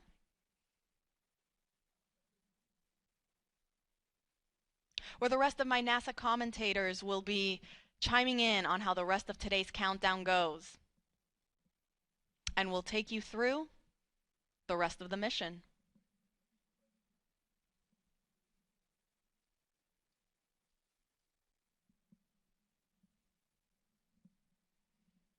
Now, Artemis II is a test flight. It will be the first mission that sends astronauts on board SLS and Orion. You can see a photo on your screen there of our Artemis II crew. We have our commander, Reed Wiseman, on the right-hand side. Then we have our 2 mission specialists in the middle, Christina Cook, and then Canadian Space Agency astronaut Jeremy Hansen. All the way on the left is our pilot, Victor Glover. All 4 of them woke up not too long ago at around 9:25 a.m. this morning. Not a terrible wake-up call.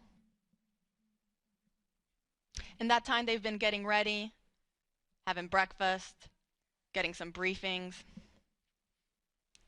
And they'll get one more briefing. It's the flight crew weather brief, where they'll get a status on where we are in the countdown, what the current forecast looks like. Following that brief, they will then start their suit-up operations before they go out to the launch pad and board their spacecraft.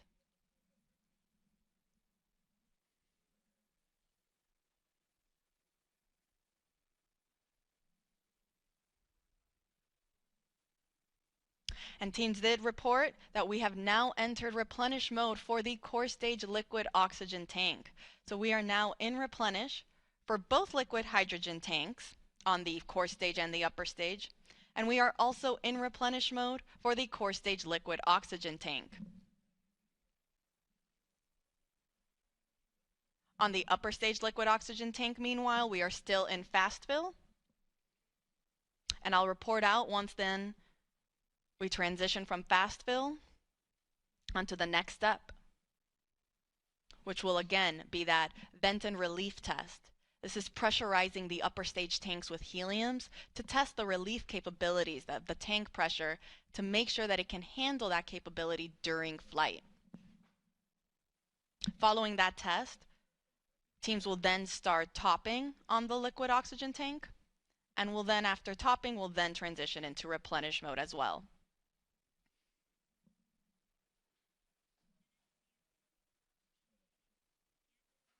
I'll report out when that's underway.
This is Artemis Launch Control. We are currently 6 hours and 8 minutes and counting from the opening of today's launch window for the Artemis II mission. Now the launch window opens at 6:24 p.m. Eastern Time this evening, and teams do have a 2-hour launch window, which means that they have 2 hours in which they can try to launch the SLS, or the Space Launch System rocket, and Orion spacecraft that will send NASA astronauts Reed Wiseman, Victor Glover, Christina Cook, and Canadian Space Agency astronaut Jeremy Hansen on a 10-day mission around the moon and back. Now, the launch team is currently in the process of loading cryogenic or super cold liquid propellant onto the SLS rocket. The propellants that are used to power SLS are liquid hydrogen and liquid oxygen. We are currently in our replenish phase for both liquid hydrogen tanks on the two stages of the rocket. That is both the core stage and the interim cryogenic propulsion stage. Replenish mode just basically means that now these tanks are at 100% level, and teams are going to constantly be replenishing them as they start to warm up and boil off. You can see some of that gas that's being vented off the rocket there. That's normal. Teams totally expect to see that, and because of that, we have then a replenish valve to constantly be replenishing the tank with that liquid propellant, so we make sure that we are 100% level and we're not losing any propellants in the tank. The reason that you see some of that venting happening is because as we get throughout the countdown and the temperatures start to rise, that liquid propellant will become a gas, and so it'll start boiling off and then it'll vent outside the rocket. Hence the need for a replenish valve. So we are in replenish for both liquid hydrogen tanks. We are also in replenish for the core stage liquid oxygen tank. And we are in fast fill for the upper stage, or that interim cryogenic propulsion stage, liquid oxygen tank. Now, fast fill is the main portion of our propellant loading operations, where teams are actively loading that propellant at a much faster rate. Now, following fast fill, teams transition into what is called topping. As the name suggests, it just means to top off the tanks. And then following topping, we enter what is replenish. So once we are at replenish for the liquid oxygen tank on the interim cryogenic propulsion stage, we're going to enter what is called all stages in replenish. This means that all 4 tanks on the SLS rocket are fully fueled, and our astronauts are ready then to go and head out to the launch pad when they get the go from our launch director, Charlie Blackwell Thompson.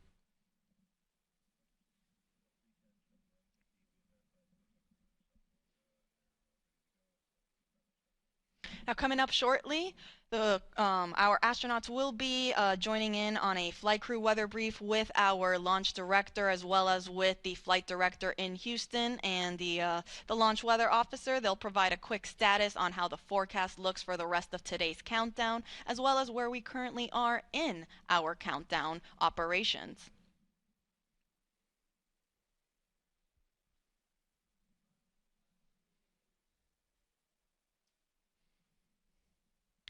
A little earlier, the launch weather officer did let our launch director know that we might get some showers in about 2 hours. However, there is no lightning threat, and they will plan on discussing this again during the flight crew weather brief.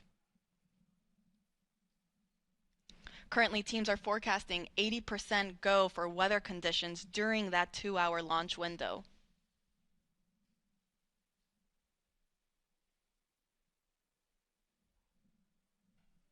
So again, to quickly recap, we are in replenish mode for both liquid hydrogen tanks.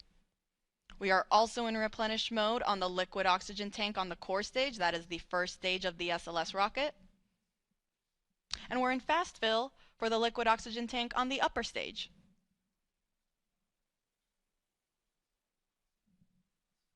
I'll report out when we have transitioned from fast fill and onto topping.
This is Artemis Launch Control. We are currently 5 hours and 42 minutes and counting from the opening of today's launch window for the Artemis II mission. That launch window officially opens at 6:24 p.m. Eastern Time, and teams do have a 2-hour launch window, which means that they have additional opportunities if they don't meet the beginning of that window.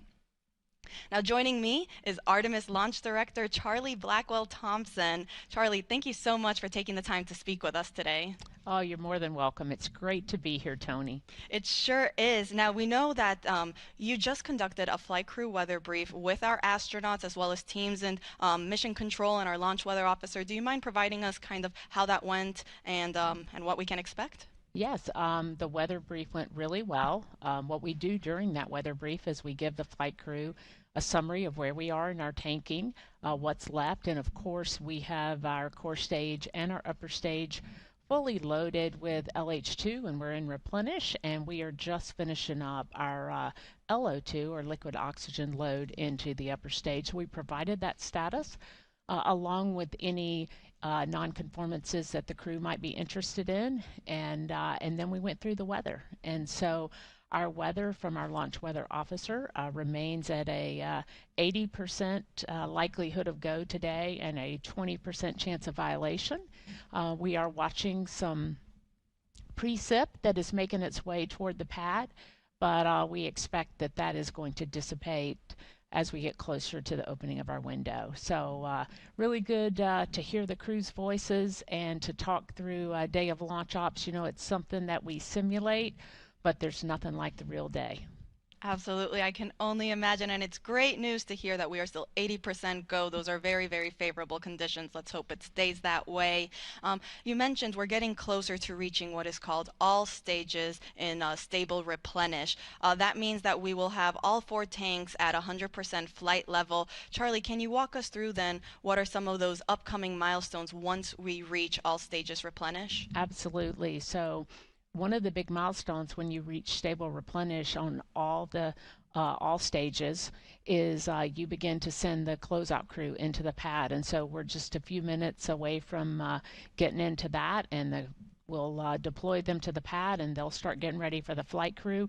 And then of course shortly after that is the exciting milestone of seeing the crew walk out of the operations and checkout building and make their way to the pad. And that's certainly something that we've been waiting a very long time to see. It's going to be very exciting, I think, certainly for our team. It'll be exciting for our country, and it'll be exciting for people all over the world who are watching our crew head to the pad, knowing that we are just about 5 hours or so from launch. You couldn't have said it any better. This is very exciting for the entire world. We cannot wait for that moment when we see our astronauts depart their crew quarters and head to the pad. Charlie, thank you so much for taking the chance to speak with us today. We are rooting for you. We're wishing you the best of luck in today's countdown, and we'll let you get back on console. All right. Thank you, Tony. Appreciate the opportunity to chat with you, and go Artemis. Go Artemis. All right, so to quickly recap, we are in replenish mode for both liquid hydrogen tanks, and we are getting ready to also hit replenish mode on the liquid oxygen tanks for both of those. We will report out when that is underway.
This is Artemis Launch Control. We are currently 5 hours and 37 minutes and counting from the opening of today's launch window for NASA's Artemis II mission.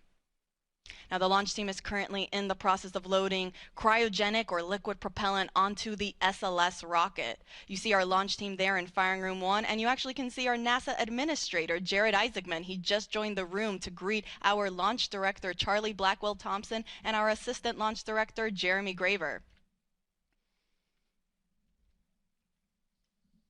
Now, to quickly recap, we started our propellant loading operations at 8:35 a.m. Eastern Time. That was after we had chilled down the core stage systems lines, and after we had been given the go from our launch director to start our tanking operations.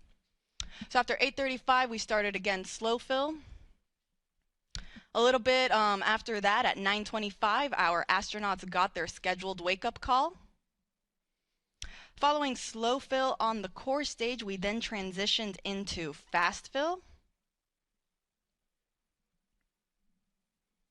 Once we were in fast fill for the core stage, we then started our upper stage loading operations. We started first with hydrogen.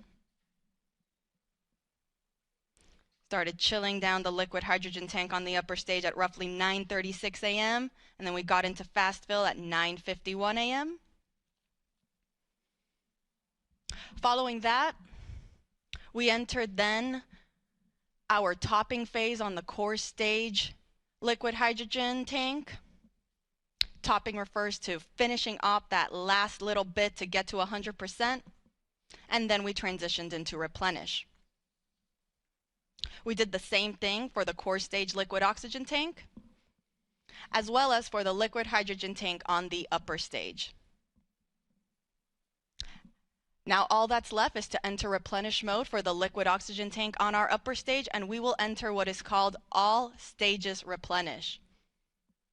This means that now all 4 tanks will be at 100% level.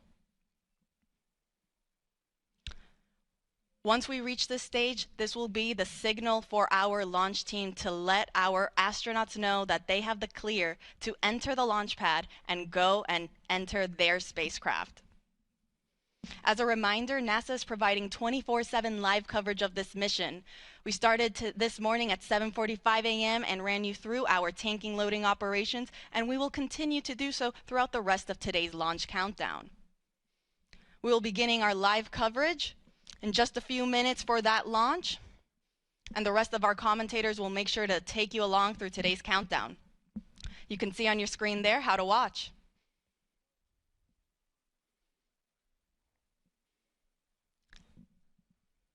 And as our launch director just recently said when she came on air, let's go Artemis II.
harness some the resources on the moon in order to get us onto Mars later. So we're going to use the moon as a stepping stone to get to Mars, but also we're going to use the moon to learn so much about Earth and about the creation of the solar system.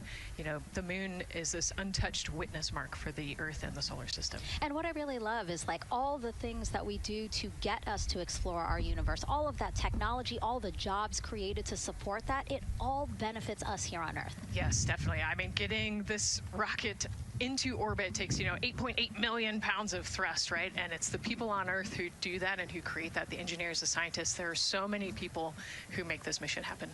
And so if all goes well, this crew could travel farther from Earth than any other humans before them and see parts of the moon no one has ever laid eyes on. And now, speaking of laying eyes, here we are in the suit-up room with the Artemis II crew. Yes. Looks like the commander's getting his comm cap on, so the communication cap. Looks like Victor's already got his on and the helmet going. He's just stretching out his wrist a little bit, right? Yes. And in charge of liftoff today is Launch Director Charlie Blackwell-Thompson. She and her team are just across the street from us inside of the Launch Control Center. They kicked off continuous around-the-clock operations just before 5 p.m. on Monday and started fueling the rocket about 4 hours ago. They have a 2-hour launch window that opens at 6:24 p.m. Eastern Time, which our clock in the upper left-hand corner is counting down to. And, you know, we just heard from Charlie Blackwell-Thompson in our tanking coverage, which was the broadcast just before this one kicked off. And basically, she said weather is 80% go. Yes, you know, 80%, we will take that. It's a little windy. There's some clouds building, but we're going to keep an eye on it, and 80% is a good number to keep moving today. Yeah, and what she said was a wave of showers are moving west, but they should be well past the pad by the time we launch again. Hopefully at 6:24 p.m. today. Hopefully. All right, so again, let's head back into that suit-up room. We see Reed Wiseman. He is the commander of the Artemis II crew, and Nicole, he is putting on what you guys are calling the communications cap, the comm cap. Yes, so it's a little bit for protection of his, of his head there, but also you can see the mic booms, and he's got ear cups there so he can hear, the rocket's loud. So you're going to wear hearing protection, but then we also want to be able to talk to Earth and talk to each other. So they're getting that settled, and then he will put the helmet on over that comm cap. That comm cap will also connect into the suit, which then eventually connects into the capsule. Through an umbilical there, so there's a lot of cords and wires. You can see them tuck in that cord under his chin right now. And so the suits they're wearing, they're called the Orion Crew Survival Suits, or OX suits. And so they're worn for launch and reentry or during high-risk or emergency situations. And I think a lot of people, especially if they're have been following NASA for all these decades now, they're kind of thinking, hey, these look like the suits that our shuttle astronauts used to wear. There is a lot of resemblance here. That's true. Yeah, they are very similar. NASA does a great job of leveraging the lessons that we learned from previous missions. So dating all the way back to Apollo, some of our first spaceflight missions, we learned lessons about the suits and how to make them better, and we just continued to carry that through all the way into the Artemis mission.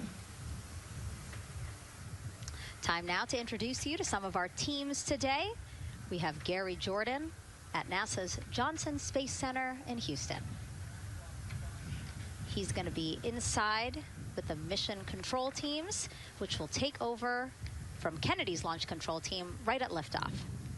And then back here at Florida, there's Megan Carter inside Kennedy Space Center's visitor complex, Jasmine Hopkins at a launch viewing location, and then finally Daryl Nail inside the Launch Control Center with the launch team. Now each is going to provide a very unique experience today, starting first with Daryl, who has been closely monitoring the launch countdown for us. Yeah, and welcome into Firing Room 1, a historic firing room here at the Kennedy Space Center in Florida. It's a pleasure and an honor to be here reporting what's happening as we lead up to countdown and liftoff of Artemis II. So far, looking pretty good. You see the rocket out there on the pad. It is launch day, and we just got that crew weather brief that you were talking about from Launch Director Charlie Blackwell-Thompson to the crew. It looks like a countdown at this point is in good shape, and that's great news. Fueling continues to track well. We just reached all stages replenish. And while we're talking about the fueling, let's talk about that tanking. Pull up the tanking graphic if we could now.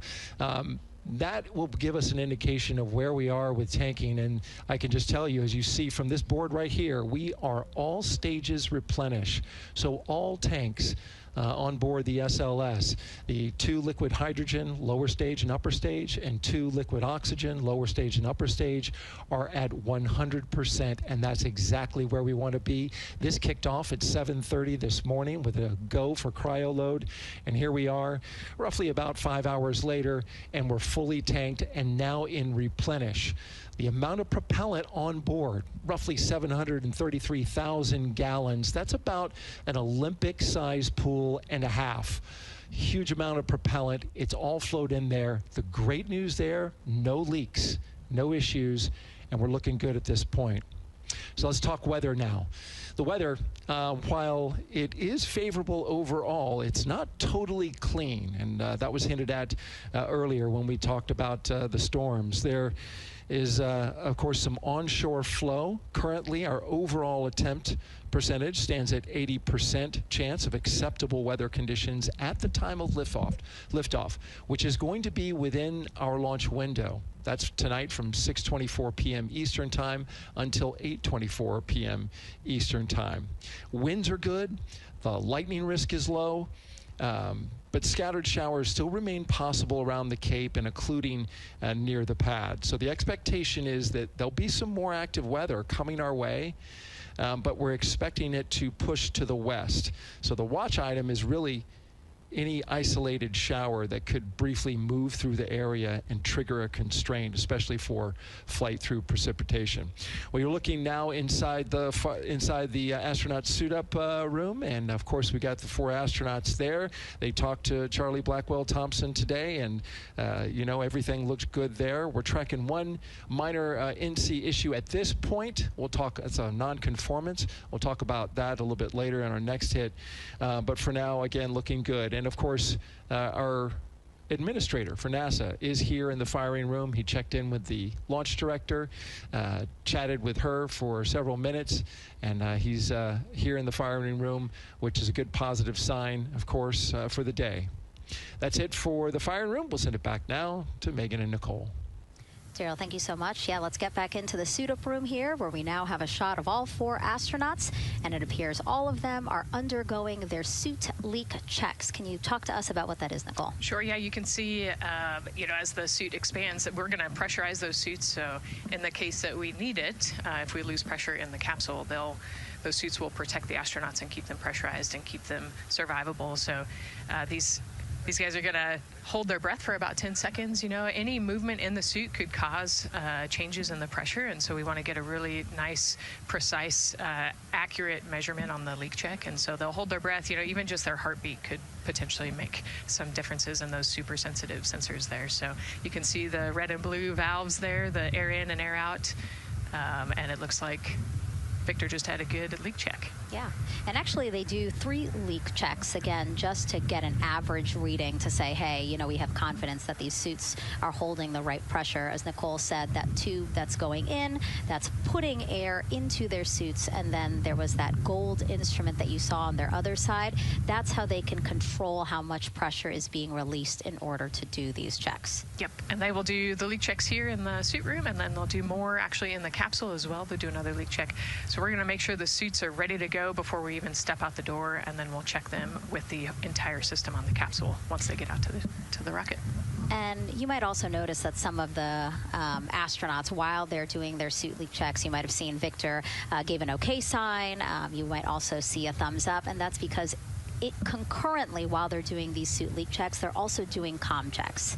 Yes, yeah, we talked about the comm cap earlier and the umbilical and how they plug in. So yeah, they're going to test the comm, they're going to test the suit, make sure everything. They're actually probably testing the cooling system as well right now. You know, they're going to plug into the portable cooling system and make sure that all of that is working. So like I said, we want to make sure that we've got 4 healthy suits before we go out. Yeah, this suit, 3 layers, so obviously it can get hot. Yes. So one of the layers is a cooling undergarment, and basically they flow cold liquid through that undergarment to keep the astronauts cool and comfortable before liftoff today. Yeah, it's like a onesie with a bunch of tubes running around it, and the water flows through there to cool you down. All right, lots of information to share with you all today. If you have any questions, we'd love to hear from you. All you have to do is send your questions our way by tagging @NASA Artemis, and we'll try to answer as many of your questions live. And we'll also have some questions for you throughout the broadcast, so we hope you can participate in those opportunities as well. Okay, as we continue to be inside the suit-up room here, why don't we learn a little bit about each of our crew members? Right now, we are looking at pilot Victor Glover, but hopefully we can get a shot here of our commander, Reed Wiseman.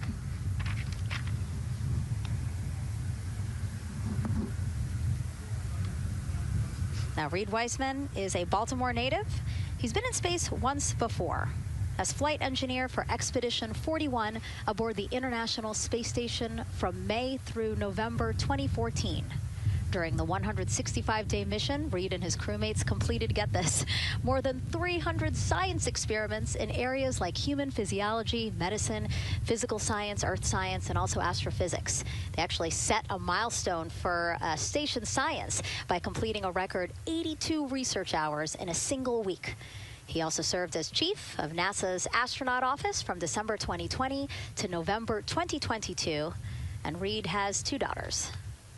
Yeah, I love, Reed is such a great leader. He was the chief of the astronaut office when they hired our class of astronauts. And so, I think I have to publicly thank him for, for my job here today. But yeah, he's a family man, he's a good leader, and he's a great pick for the commander of this mission. Yeah, I think, in talking through some of his other accomplishments, obviously he has leadership qualities that makes him prepared for commander of Artemis II. Yes, he does. He's a well-experienced naval officer and now NASA astronaut. And so now here we are, pilot Victor Glover. NASA selected the California native as an astronaut in 2013. At the time, he was actually serving as a legislative fellow in the United States Senate. His first trip to space was in November 2020 when he launched as pilot of NASA's SpaceX Crew 1 mission. That was the first operational mission of NASA's Commercial Crew Program, which resumed launching American rockets from American soil to the International Space Station at the end of the shuttle program. Victor is a U.S. Navy captain and naval aviator who served as a test pilot, racking up more than 3,500 flight hours in more than 40 different aircraft. He and his wife, Deanna, have 4 children. Yeah, 4 children, a lot of energy, but that checks, right? Because when I think of Victor Glover, I think of a lot of energy, smart guy who's always excited and ready to go. And there you go, he's smiling in the suit room this morning. Oh yeah, he's a great guy. All of them are. This whole entire crew, they're just a good group of human beings, of leaders, of friends, family. I have never heard anybody say anything bad about any of these 4. They're also well accomplished, and they're also deserving of this opportunity to return to the moon. Yeah, and they're also humble, right? They're just standard humans going to the moon, but you would never know that when you talk to them in a normal conversation. And so it looks like Christina here has completed her suit leak checks as well, her communication checks too. Yep, they've already got her gloves off. They're getting ready to kind of hang out and relax a little bit, I think, before they walk out. She is a mission specialist for this mission, native of Grand Rapids, Michigan. Was selected to the Astronaut Corps in 2013, so actually same class as Victor. She served as flight engineer on the International Space Station from March 2019 to February 2020. And during that time, Cook set a record for the longest single space flight by a woman with a total of 328 consecutive days in space. She also participated in the first ever all-female spacewalk. And before becoming an astronaut, Christina helped build space science instruments and led scientific field work in some of the most remote environments on the planet. Her hobbies include surfing, rock climbing, community service, yoga, travel, and photography. Again, so much. When does she find the time? That's a great question. One of the things I love about Christina is that she's broken records and she's achieved all these milestones. But one of the things that she talks about is, she just wants people to set goals and go work hard and do something that's meaningful to you. And she really hopes that her records are broken as soon as possible. She does it for her family, and she'll talk about all of her nieces and nephews quite a bit. So just, again, another example of just a humble human who's got a great support system in her family and excited for the mission. Yeah, she's always saying that she just wants the opportunity to push people farther, to push humanity farther, see what we can accomplish together. So, yeah. Again, all four of them say that. They're really in tune on what they think or what they feel like their role is in this mission. Yeah, I think their legacy is going to be, providing the shoulders for others to climb on. And last but not least, first-time flyer, Canadian Space Agency astronaut Jeremy Hansen will fly to the moon as a mission specialist on the Artemis II mission. The London, Ontario native was selected as an astronaut in 2009. After that, he worked as Capcom at NASA's Mission Control Center in Houston. Capcom stands for Capsule Communicator, and that's the sole direct voice communicating with astronauts in space. He also participated in training exercises such as living on the ocean floor off the coast of Florida to simulate deep space exploration for 7 days. In 2017, he became the first Canadian to lead a NASA astronaut class. He also enjoys getting out on a sailboat, rock climbing, and mountain biking. Jeremy and his wife, Catherine, have 3 children, and he actually got to hang out with them over the weekend. So the crew arrived here for launch at Kennedy Space Center on Friday, and then their family members arrived Saturday. Yes, yeah. As long as our family can quarantine with them, then they will stay, quarantined in Houston, and then they all fly down to Kennedy Space Center, and then you get to spend the last few days with your close family and friends. We actually do a behind-the-glass visit with some of those other maybe extended family members that couldn't quarantine with you. But yeah, it's a quaint time here once you get to Kennedy Space Center. A great sign here, all 4 astronauts have removed their helmets, and that indicates again that all 4 have completed suit leak checks. And so, Nicole, what they're doing now is they have these pockets on their forearms.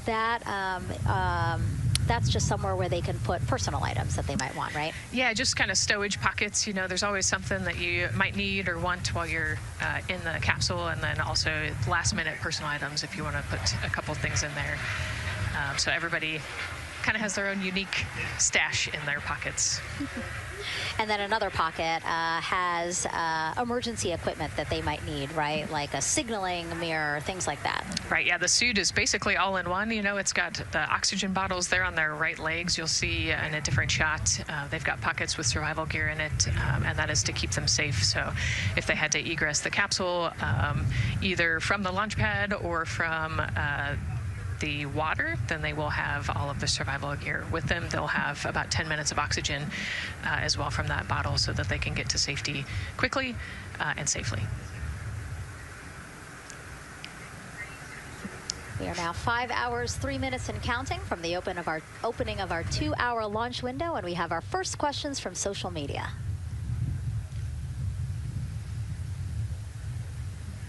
Question here from X. So to be clear, this is not a mission to land, but to orbit the moon. Thank you, and thank our astronauts. Nicole. Yeah, this is a great question. I think it's important to highlight the mission of Artemis II, where we are going to go around the moon. We're going to see the far side of the moon. We're going to see parts of the far side of the moon that human eyes have never seen before.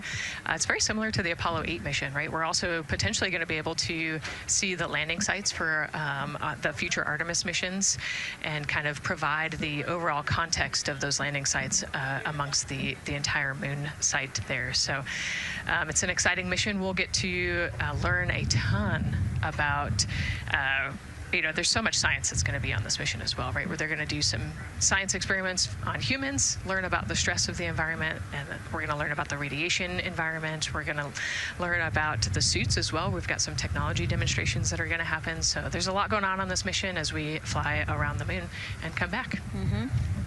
We always say it's about increments, right? Like we're making that next giant leap to Mars, but in order to do that safely and to do that thoroughly, incremental steps. Exactly. And, like we said, this is the first time that we've put crew on this rocket. And so actually before we even head to the moon, right, we're going to stay close to the Earth, and we're going to check out all of the systems on Orion, make sure that it can handle 4 humans, make sure it can handle people sleeping, people exercising, all of the environmental control systems are working. So we want to make sure that the capsule is safe for the crew before we send them, almost 250,000 miles away. Yeah, that was a great question. And we actually have another one that we'll pull up on screen here.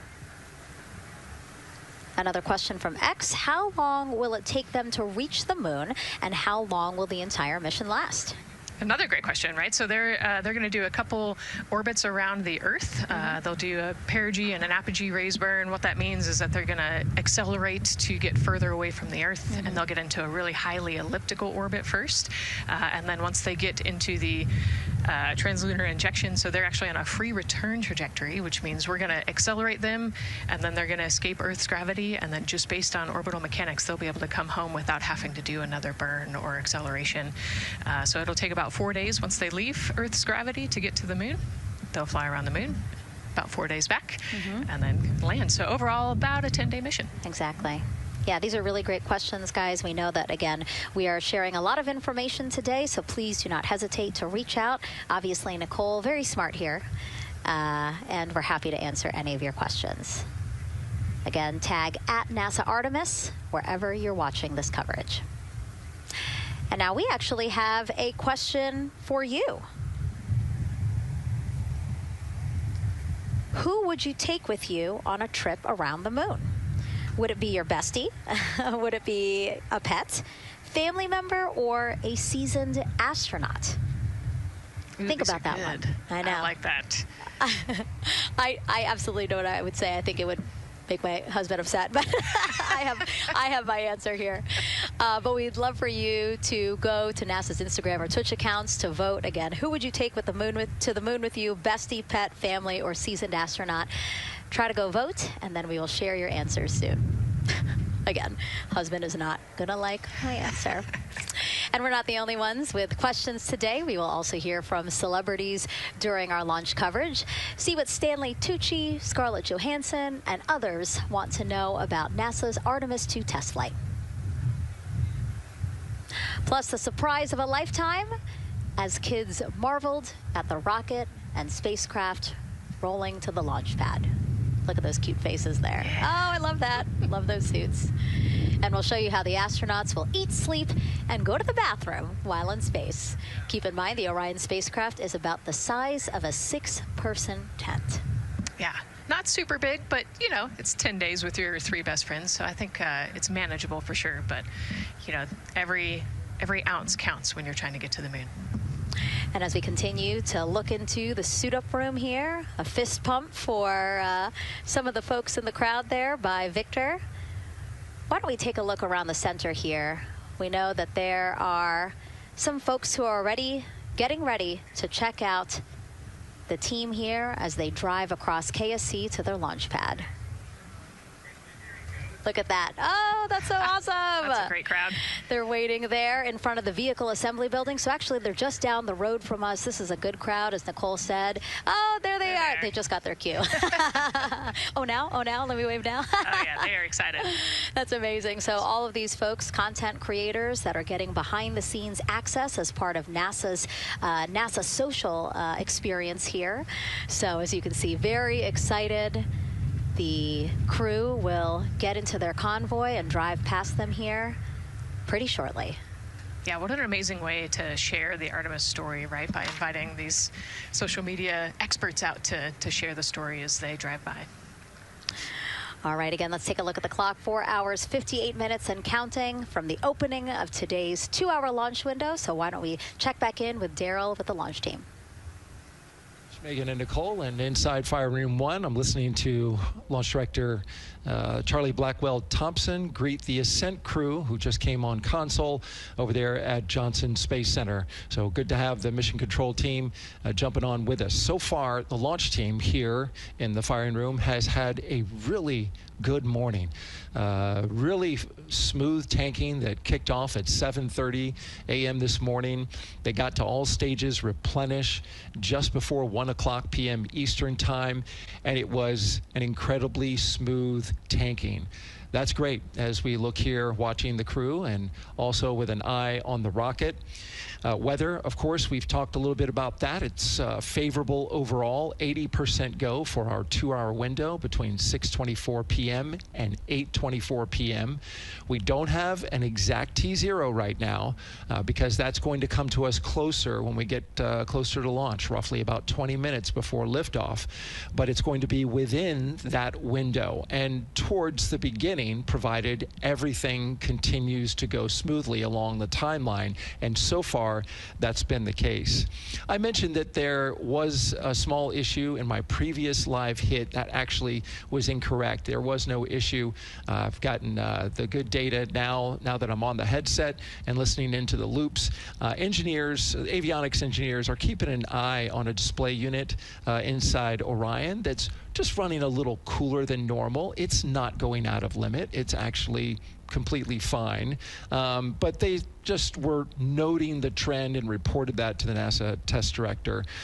So they'll keep their eyes on that. But again, there was no LCC violation.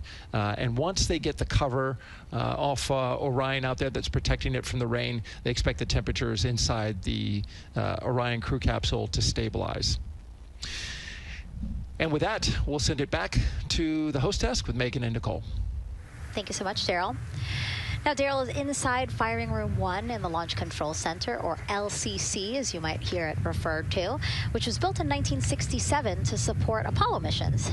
In fact, Apollo 11, the mission that landed on the moon in 1969, that was called from the exact same firing room. NASA then upgraded the LCC to support shuttle missions, and now Artemis. You can see there a shot from when we supported shuttle. Now with Artemis, the primary launch team for today is in Firing Room 1, but there is actually support staff in Firing Room 2 as well. And together they will propel this ambitious test flight off Earth.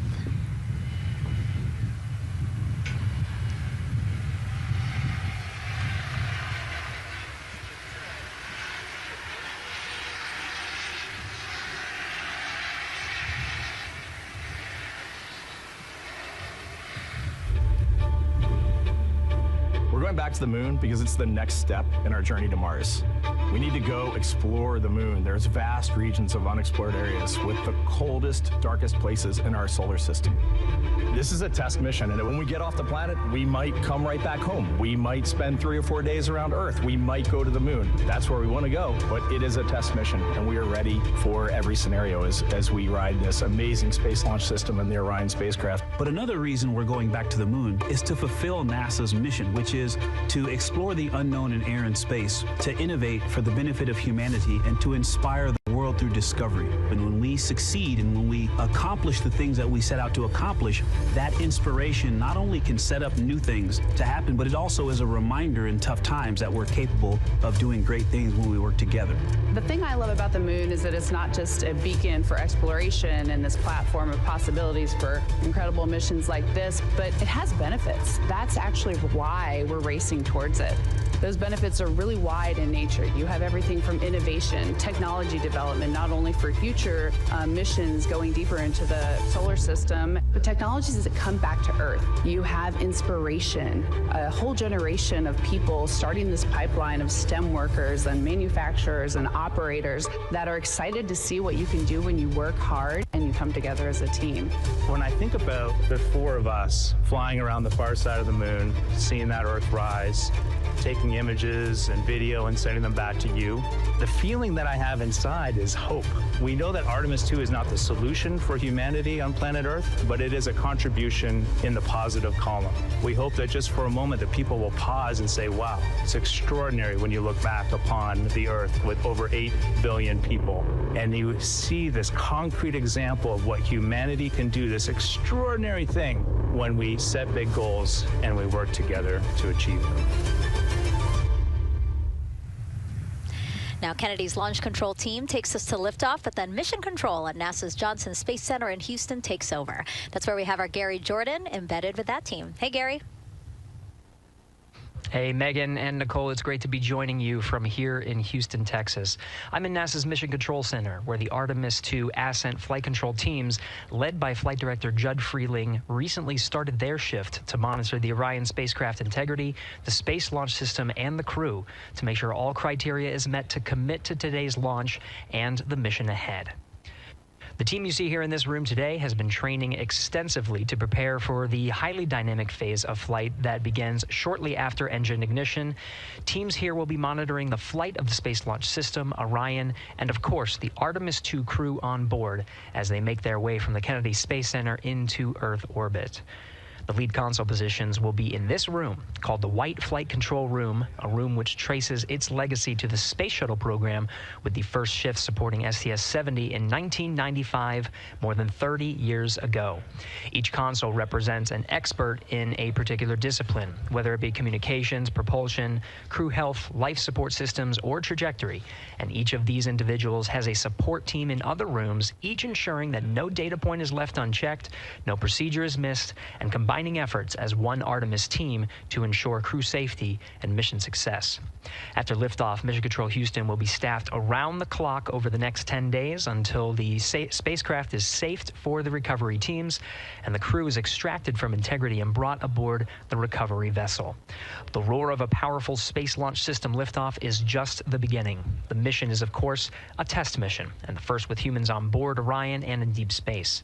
The crew's job is to put the systems and capabilities of Orion to the test, taking us closer to a sustained presence on the lunar surface. It's great to see the crew gathered around the table. Megan, with that, we'll toss it back to you as we continue to monitor from here in Mission Control Houston. Back to you. Thank you so much, Gary. Yes, a pre-flight tradition that we have seen with our crewed flights and our astronauts, the card game, Nicole. Yeah, you know, this is a fun time for the crew. Kind of relax a little bit, play a card game with the chief. You can see Scott Tingle there is the dealer today. Looks like they're playing high card wins.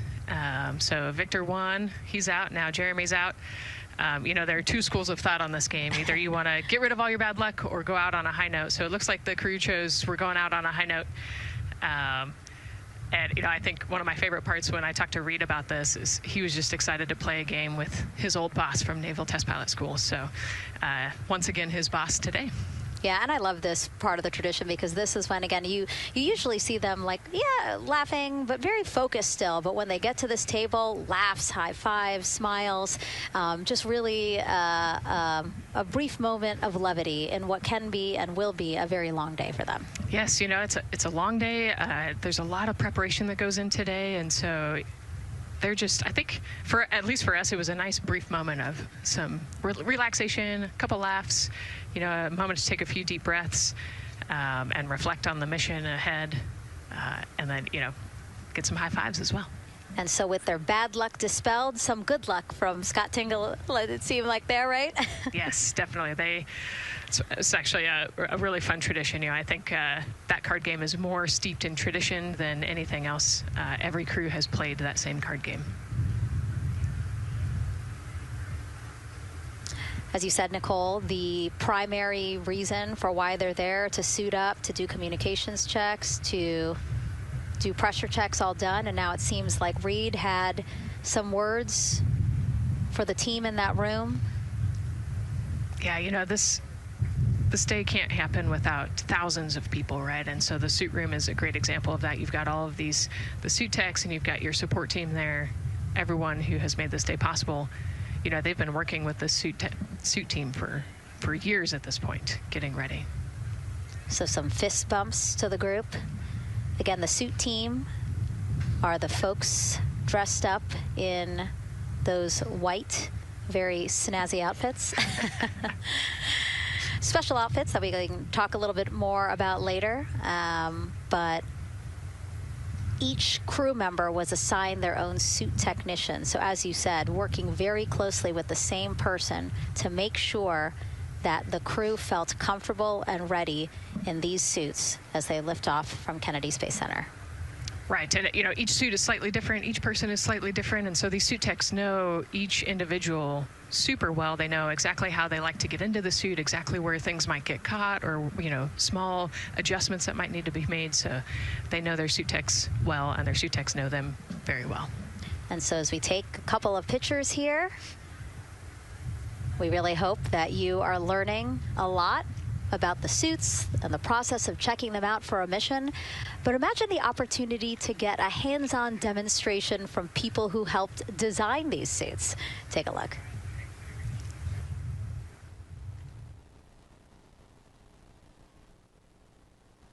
Does anyone want to try on one of the gloves?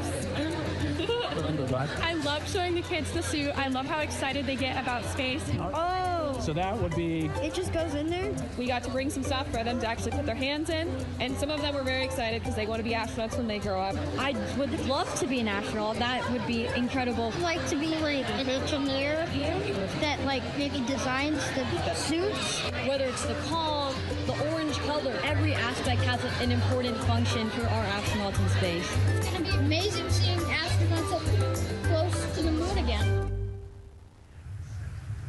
And that was a special event at Johnson Space Center. What we just saw there, obviously a big part of why this mission is so important to NASA, really just an opportunity to inspire everyone, especially kids, right, Nicole, to dream big and be curious. Oh man, yeah, the kids are so important, right? I love talking to kids. You know, they are the future of spaceflight. They are the Artemis generation. And, you know, if we could just inspire even one of them to go on to be a scientist or an engineer or maybe even an astronaut someday, that's a win. And now let's turn our focus to the rocket for a little bit. Powering liftoff will be, again, NASA's Space Launch System rocket right behind us. And to learn more about SLS, let's go to Megan Carter, who's at Kennedy Space Center's Visitor Complex at an exhibit dedicated to Artemis and the future of spaceflight. That's right, Megan. I am so excited to be over here at the Visitor Center, but not just because of launch. I get to introduce you to the moon board. This is obviously a very complex mission, lots of moving parts and pieces. So the moon board is going to allow me to break some of those things down for you just a little bit more in depth, starting with that SLS rocket. Now, the SLS, or the Space Launch System, very big, very powerful. It is going to be producing 8.8 million pounds of thrust at launch. And like I mentioned, very large, as you can see here, going to stand about 322 feet tall with Orion there on top, just a little bit taller than the Statue of Liberty. Now, there are many components that make up this rocket, so I'm going to point out just a handful that you're going to hear about a lot throughout this broadcast, starting with our boosters. These two twin solid rocket boosters are going to be very powerful. They are going to burn for the first 2.5 minutes of flight, and each one is going to stand 17 stories tall. They weigh in at about 1.6 million pounds each. Now, I am going to jump back out and I'm going to show you a little bit about our core stage. That's going to be known as the backbone, essentially, of our rocket, and it is made up of around 5 components, starting with this engine section down here. This engine section is where our 2 propellants are going to be funneled down through our pipelines, and they are going to be mixed at 2 different temperatures, very complex processing, and they are then going to go on to feed that fuel to our 4 very powerful RS-25 engines. These are going to produce about 500,000 pounds of thrust each at launch, and they will burn for 8 minutes. All right, now jumping up here, we are going to take a look, because I just mentioned those propellants. Obviously, we do need fuel, and that is why we have around 535,000 gallons of that liquid hydrogen. That's approximately about the same amount that you could fill an Olympic-sized pool, just to give you an idea. And then we're also going to have that liquid oxygen, and like I mentioned, there's going to be about 200,000 gallons for that one, and they are going to be funneled down through those lines that you see here on the side. All right, jumping up real quick, this is going to be our upper stage. That is where our core avionics are going to be stored, essentially the brains of the spacecraft. And then jumping out super quick, let's see if we can zoom in here, and we can. Those propellants I talked about are going to be stored at cryogenic temperatures. That means thousands of degrees below Fahrenheit, so they have to be kept very cold. And that, all those bumps and ridges there that you see, those are actually going to be an insulation spray that's going to help keep that rocket nice and cool, keep the propellants ready to go, and get us set up for success. Now, obviously, that was a very quick overview of our rocket. I have so much more to show you here on our moon board, but for now, I'm going to turn it back over to you, Megan. Thank you, Megan. A very impressive demo of the moon board, but also an impressive system, obviously. She mentioned 4 RS-25 engines on the core stage, and actually we have one right behind us here, used during the shuttle program, and I got to get a closer look at it with Space Launch Systems Engines Deputy Manager Philip Benefield. Okay, so Philip, in terms of size, shape, and function, what we see here behind us, exactly what we see on the pad. Absolutely, Megan, absolutely. So this is the RS-25 engine. Impressive. We have 4 of these on the bottom of the SLS rocket to propel the SLS rocket in Orion into low Earth orbit. And we've been seeing views of the pad throughout this broadcast, but you mostly only see the bell here. What's happening over here? Right, so this is generally what we call the power head section of the engine. So the purpose here is that It takes in the propellants from the vehicle tanks, the liquid oxygen in minus 297 degrees, super cold stuff. The liquid hydrogen even colder, minus 423 Fahrenheit. There's 4 turbo pumps on the engine that pressurize that propellant up to 9,000 psi in areas. It is all directed into the main combustion chamber where it is burned into hot gas that then is accelerated out the nozzle to produce thrust. When you say hot gas, what are we talking about? We're talking 6,000 degrees Fahrenheit gas. Wow, so we're talking really cold as liquids coming into the combustion chamber, and then it comes out as really, really hot gas. How do you design, how do you engineer something to control both extremes? Absolutely, it's very technically challenging. One of the main things here with the nozzle is that since you have the 6,000 degree Fahrenheit gas coming out, you have to cool that nozzle so it doesn't melt. And so the way the nozzle is constructed with these 1,080 coolant tubes. And so each of these coolant tubes flows a small amount of hydrogen. It keeps it cold, and so it doesn't melt during operation. Wow. I mean, all of this science that you're talking about, it is truly amazing that you guys designed this for shuttle, and yet you've reconfigured it, retooled it to be able to now support Artemis. What do you think about that? Yeah, I think that's really amazing, the fact that we were able to use the heritage hardware on the Space Launch System. The engine itself, developed through the Space Shuttle program, many upgrades to make it more reliable and improve the thrust as well. Perfect. Philip, thank you so much. I can't wait to see all 4 function. Same here. Thanks, Megan. Enjoyed it. And again, another idea and way that we are learning from what we've built upon and figured out all into this moment. Yes, with so much more thrust and capability, like we said, we learn all those lessons from previous missions, and we get to involve them here today.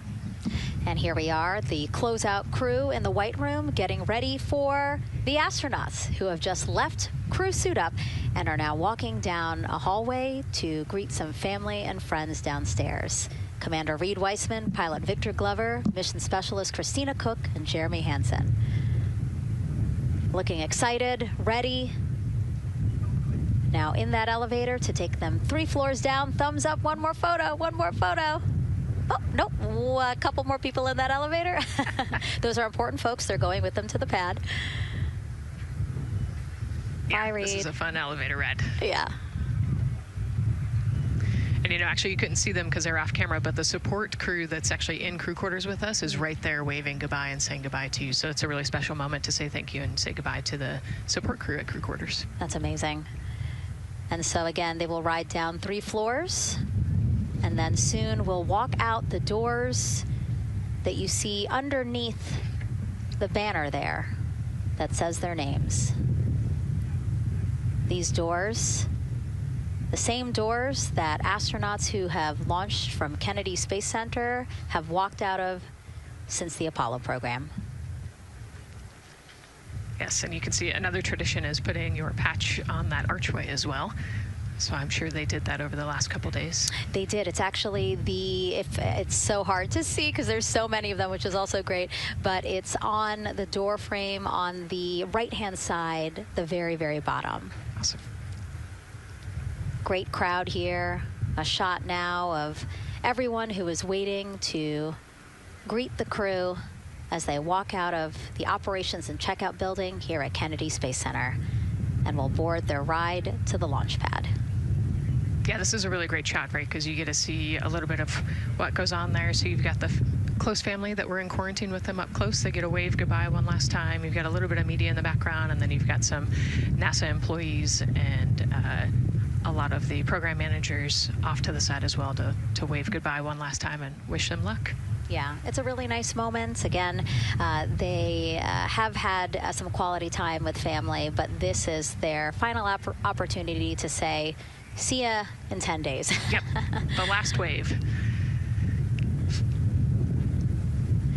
And so there are different pens of people, again, as Nicole was alluding to, specific to the quarantine rules that you followed in order to be able to have that access, have that closeness with the crew. And then on the bottom left-hand side of your screen, the Astrovan.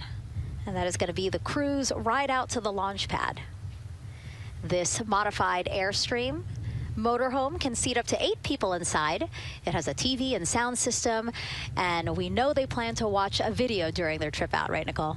Yes. So I think Top Gun is on the menu, yes. And then also Point Break, because Christina surfs. So I think they've got a pretty decent entertainment planned. So I love that. It gets them in the headspace, the right headspace, to really just enjoy the ride to space. NASA's history with Airstream dates back to the 60s, when the company created a crew quarantine vehicle for when astronauts returned from the moon. This picture here, President Nixon talking to the Apollo 11 astronauts inside said quarantine vehicle. Then during the shuttle program, Airstream created the first generation Astrovan, a 27-foot motorhome that transported astronauts across KSC to their launch pad. And again, that is what we're going to see today. A very similar picture. Again, the orange suits, the Astrovan, very reminiscent of what we have done before and how we got to where we are now. Yeah, and it's a pretty cool ride. You get about 20 minutes to get out to the launch pad and watch a movie, listen to some music. It's kind of an interesting, and then along the whole way here at KSC, all of the employees from Kennedy Space Center come out. You can see in the background of the shot you're looking at right now, all of those employees and everybody lining the streets, waving and wishing them luck. I think this is an emotional moment for a lot of people, because this is the last time where a lot of people will be with the crew, because once they get to the pad, there's only a handful of folks with them before launch. Yeah, definitely. This can be emotional for the crew, can be emotional for the families, of course. I mean, I got to wave goodbye one last time to my sister, and when we walked out those doors, and yeah, it's surreal. It starts to become much more real the closer and closer you get to the launch pad. 20 seconds now from when we expect the crew to walk out those doors. It must be really hard for them to patiently wait for these very specific milestones. You've got a whole group back there that's telling jokes and keeping it light. So.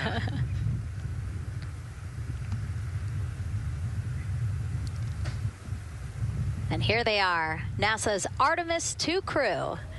Commander Reed Weissman, pilot Victor Glover, and mission specialist Christina Cook and Jeremy Hansen taking their first steps outside for their historic test flight. To a wonderful applause from the crowd. They're looking really excited Some and big really smiles. ready. I love that. It's a great day for us. It's a great day for this team. A few words from Reed. Great day for us, the team, he said. Thumbs up, more thumbs up. Of course, a lot of pictures. We hear some camera shutter clicks back there. I love the energy of this crowd. Let's go.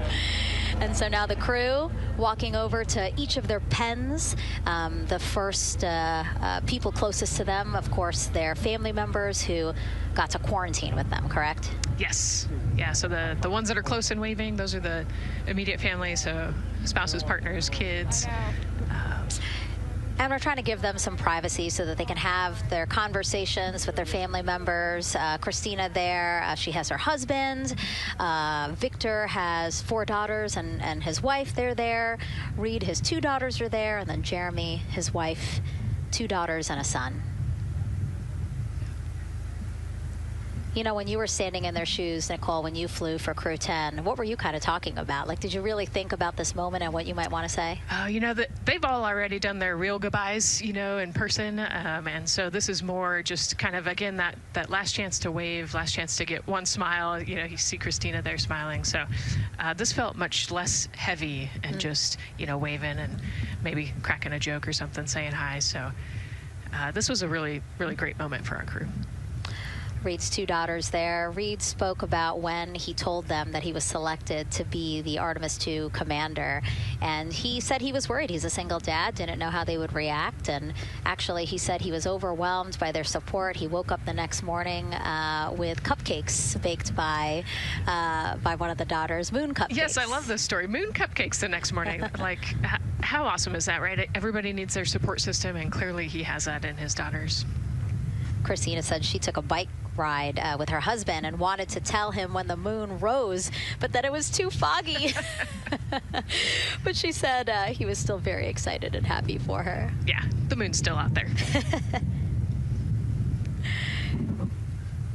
A close-up now of, again, Commander Reed Wiseman and Mission Specialist Christina Cook. To the right of your screen, as we pan left, we have pilot Victor Glover.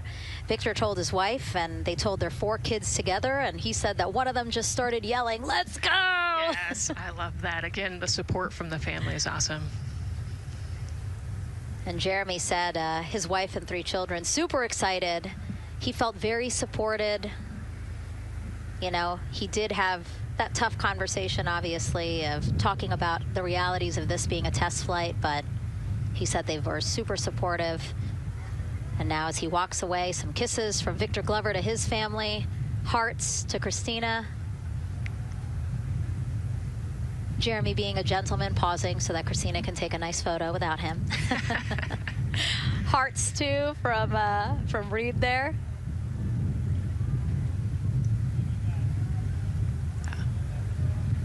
Hearing Victor saying, "Love you guys," saying that to some of his crew members there. Woody. Some more applause from the group. Quick wave to some of the NASA program managers, and I think Norm Knight's out there, the FOD Flight Operations Director.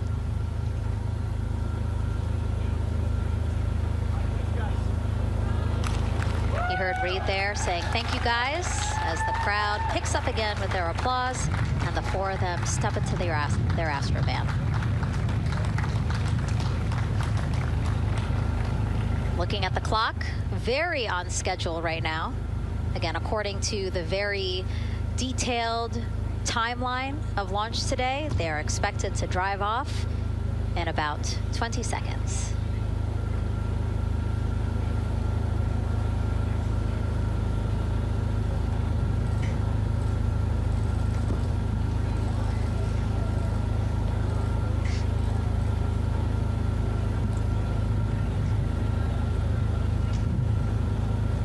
So far, we're marching toward the launch smoothly.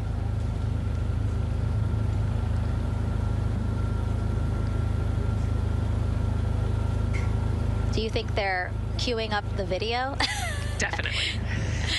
And that's why they haven't left yet? They're like, we can't go without Gotta get our your point snacks and movie break. ready. Yeah. Where's the popcorn?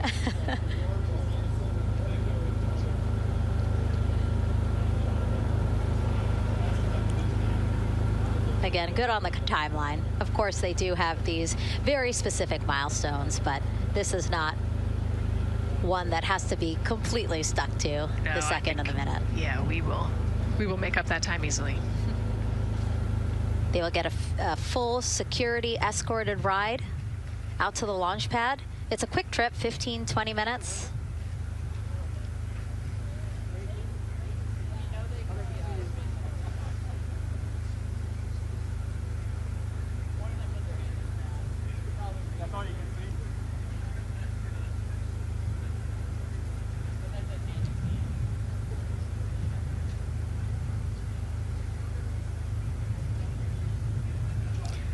The closeout crew at the pad still just getting everything ready for their arrival. Configuring Orion, right, Nicole? Yes, so they're probably laying out the seat restraints and getting all of the umbilicals set and ready to go so that when the crew gets there, they can ingress and start getting strapped in and connected to the capsule. And in our smaller box there, we have a shot of our administrator, Jared Isaacman. Bouncing around quite a lot today, was in the firing room right after the crew weather brief, saying to the crew that they are good for them to start suiting up, and now here to wish them well as they drive out to the pad. Yes, he's so invested in this mission. I love it. You know, he's been an active participant today, and exciting to see him there at the walkout.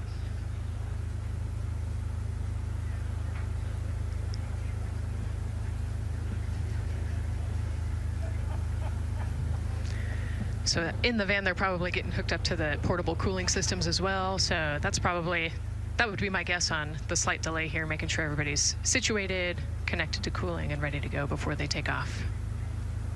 Right, because the orange boxes, we didn't talk about it when we were in the suit-up room, but if anybody noticed, there are these orange boxes, and that's what provides the cooling to those thermal garments. And so those boxes have been staged inside of the Astrovan so that once they got there, they can connect up again so that they're cool and comfortable on the way out. Right, so they were off cooling from the walkout, you know, said hello to their families and the 80-degree weather here in Florida today. So it can get really warm in the suit quickly if you're not careful. So you want to make sure everybody's comfortable before we drive off. And then when they get to the pad, of course, and strapped into Orion, then they don't have any need for those cooling boxes anymore. They will get that cooling through Orion, through the different lines and umbilicals that they'll be connecting to there. Yep, that's exactly right. The Orion capsule and its environmental control system will take over once they're connected to the umbilical.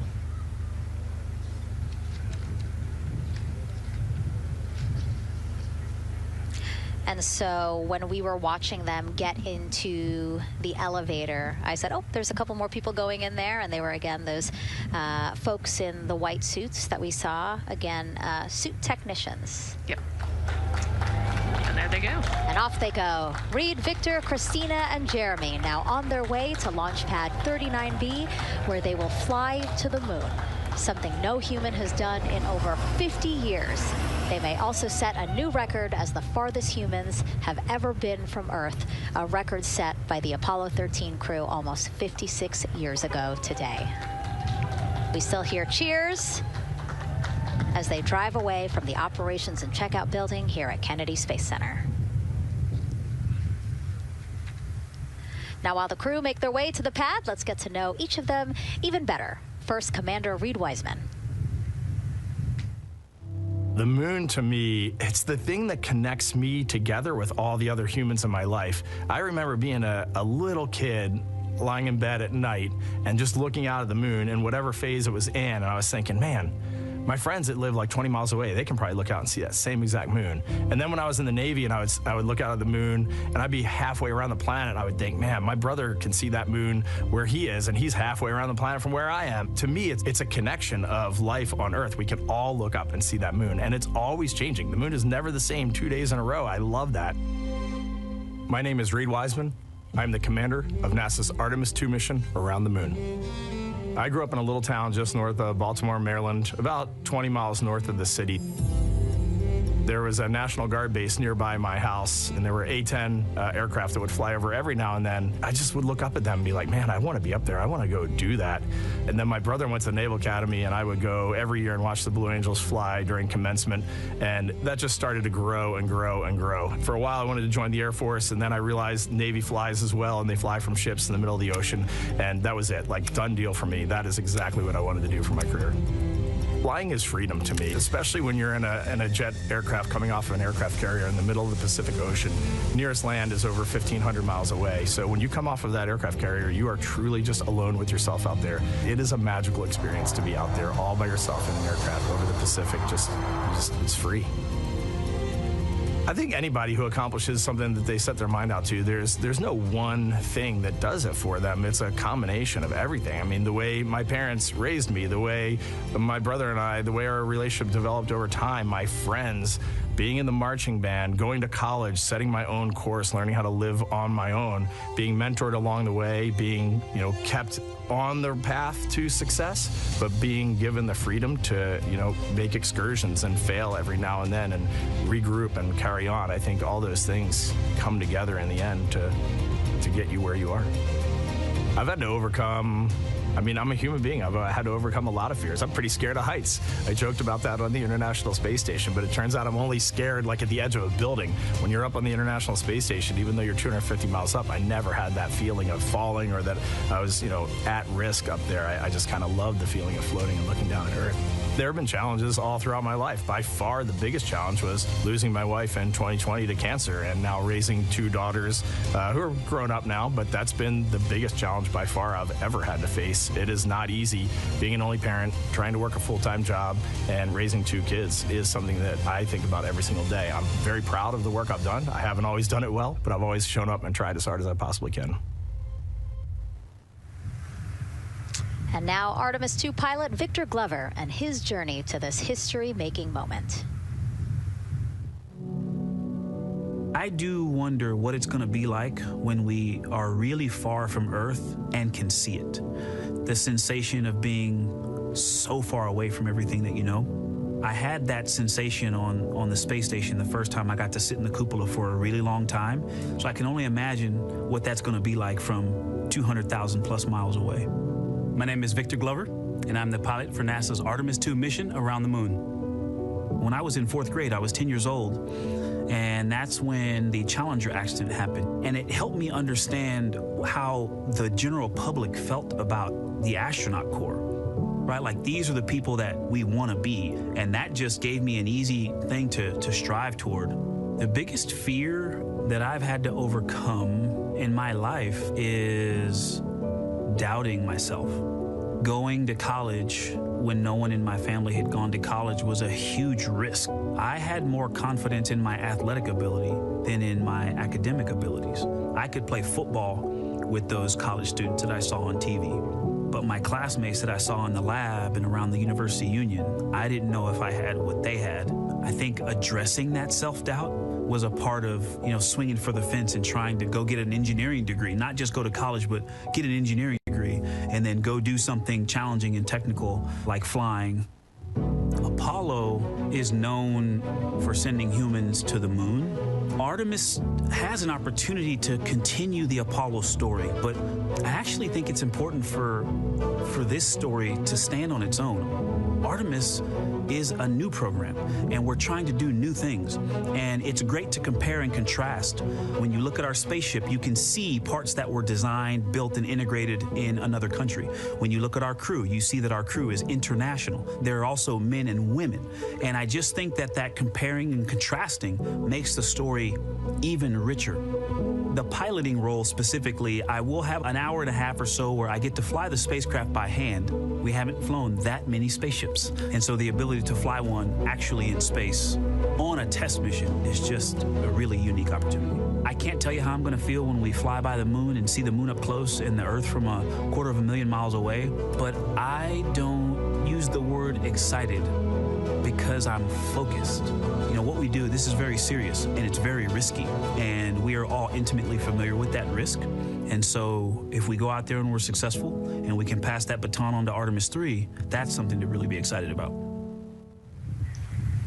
Great to hear from Reed and Victor in their own words about how they feel about this mission and their role in it as the convoy turns this corner here onto the road where the vehicle assembly building is and where the group that we showed you earlier today, ready with their flags. Wow, that group has expanded exponentially. Yes, this is great. So many people. Flags, oh my gosh, I love it. Oh, this must feel so special to the crew to see all of these people here to wish them well. Yes, this is heartwarming. Look at how many people there are. Everyone is so excited about this mission. Signs, people have made signs.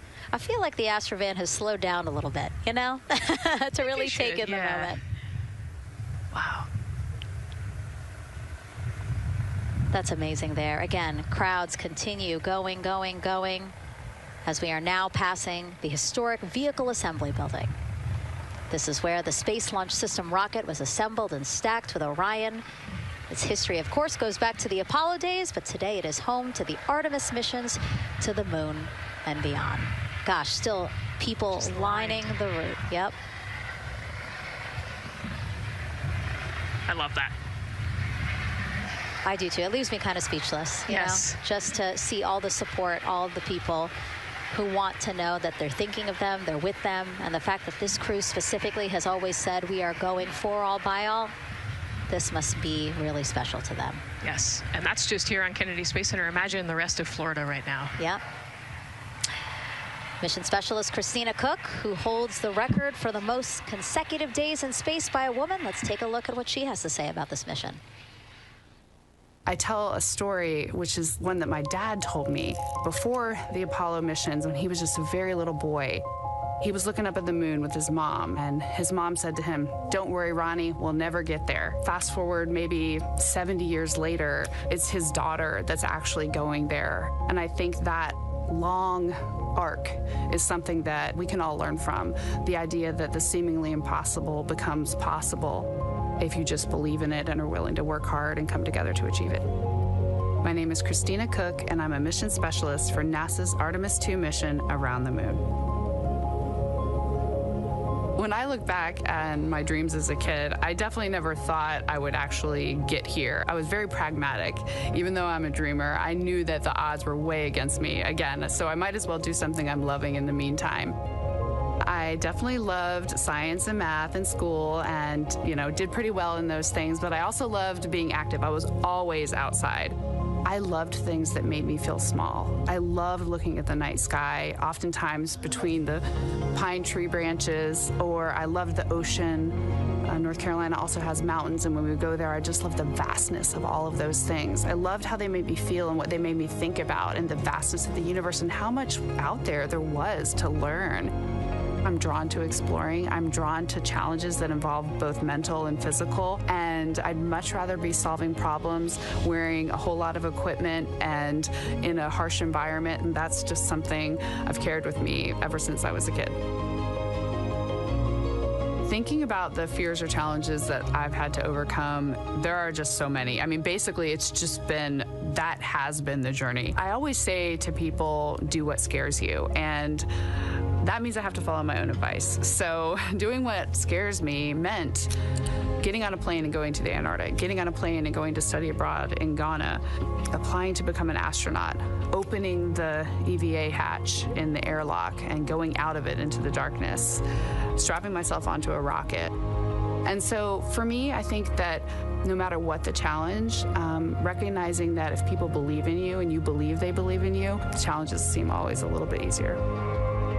To me, the moon, it represents history. It is a witness plate. Everything that's ever happened to the moon is still written on the moon. Every single person has looked at the moon their entire lives.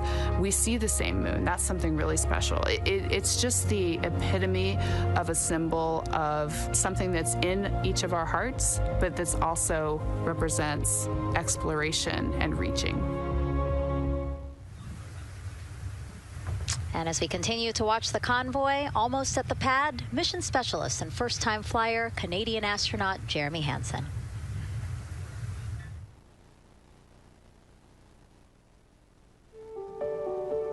I have this very distinct memory of seeing an image of an astronaut standing on the moon. It's burnt in my brain because I went back to it so many times in my childhood, and I would look at that image, and I know it had a huge impact on me that humans had walked on the moon.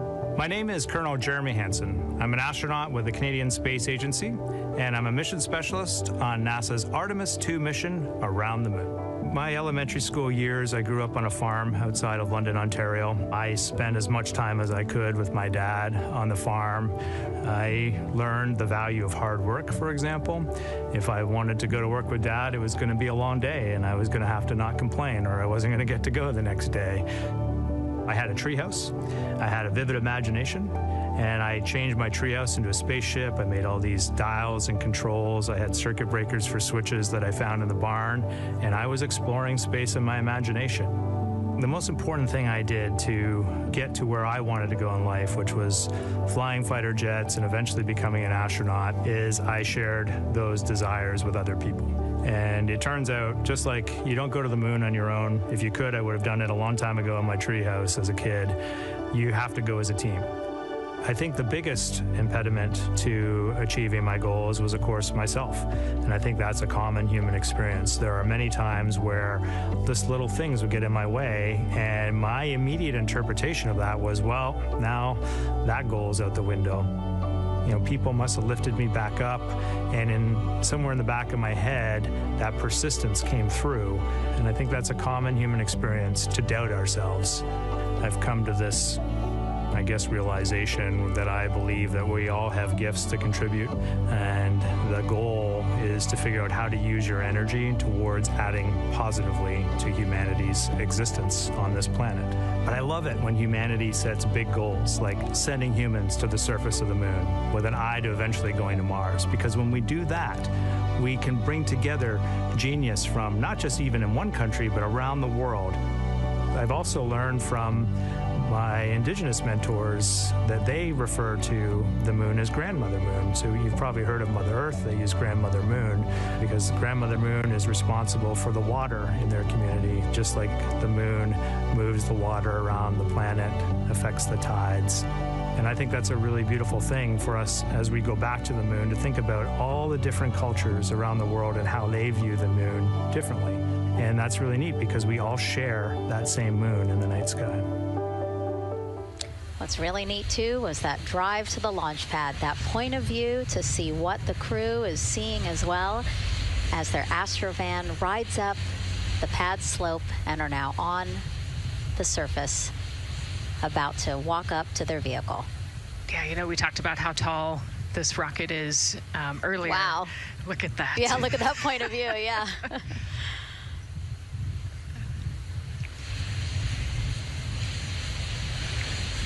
Pad 39B, another historic place here at Kennedy Space Center. Construction began in 1964, finished 3 years later. Apollo 10, the full dress rehearsal for the moon landing. That was the first mission to launch from this pad. Yeah, you know, we've used this pad for a lot of missions. You know, we modified the pad in the 70s and 80s, and then the shuttle missions actually launched from here as well. And then, of course, Artemis I took off from this launch pad, November 2022.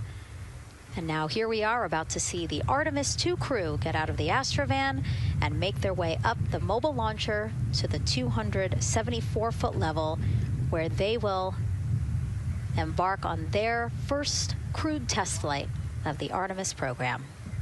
You know, I think that button in the elevator actually says space when you hit does? it. Yeah. Really? At least on 39 Alpha it does. So I imagine it says something similar here. Again, let's take a look at the clock as we wait for the crew to get out. 4 hours, 10 minutes and counting until the top of our 2-hour launch window today. Let's head back across the street to Daryl, who's following the launch team every step of the way. All right, thank you, Megan and Nicole. And here inside Firing Room 1, we had a nice moment. The launch director, Charlie Blackwell-Thompson, NASA's first female launch director, standing up from her console, taking her cell phone and snapping photos as the Artemis II crew that she had just given the go to leave the astronaut crew quarters, driving by, and of course going up the causeway until they got there to the pad. And now we see them coming out of the Astro van there and getting ready to ascend the launch tower. Well, we got a weather brief before they went out to the pad, and of course LWO gave a go. There could be some rain out there at the pad. It's already rained out there already. If you're in the area and you're watching right now, well, certainly you know that there's some rain in the area. There's going to be spotty showers that are going to be coming ashore here, and we expect that throughout our rest of our countdown. But we also are getting forecasts that there'll be some clearing as we get closer to our launch window. Big wave from Reed Wiseman there, and a thumbs up as the crew goes into the elevator to ascend the launch tower to go up to the level where they'll walk across the crew access arm and get into the white room. One of the things that you're going to start to hear now is from the crew themselves. We're going to be airing the Orion to Earth loop, which is the communications that's going between that crew and the launch team here as they walk them through configuring their various consoles as well as getting ready. A nice moment here, and I'll just pause to just look and see as the crew walks across the zero deck, as they call it, which is the deck that's right there even with the engines, and they're taking a moment to go over there and stand up and gaze up at the 322-foot tall SLS rocket. This was part of the plan for the Artemis II crew, and potentially a rocket that could help them make history to go farther from Earth than any crew has before. The farthest distance from Earth when they launch will be roughly around 248,000 statute miles. They're expected to go about 4,000 miles farther than the Apollo 13 crew did. And now they've headed to the elevator to go up.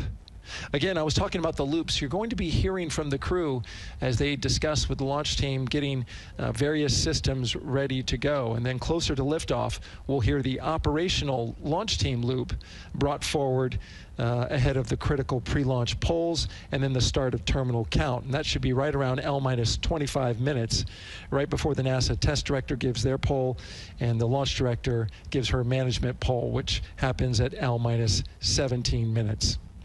Right now, a lot of focus is on, of course, the closeout crew. They've made the way for the crew to get inside the spacecraft now and walk across that crew access arm, and there they are. They have been working on a tight timeline, but they are ready to go, and they are ready to receive the crew and start putting them inside their Integrity spacecraft. That's it from the firing room. We'll send it back to Megan and Nicole. And Launch Director Charlie Blackwell-Thompson, again, we mentioned her a second ago. Her team have been training extensively for this moment since Artemis I launched in November 2022. Today, they have a message for Reed, Victor, Christina, and Jeremy.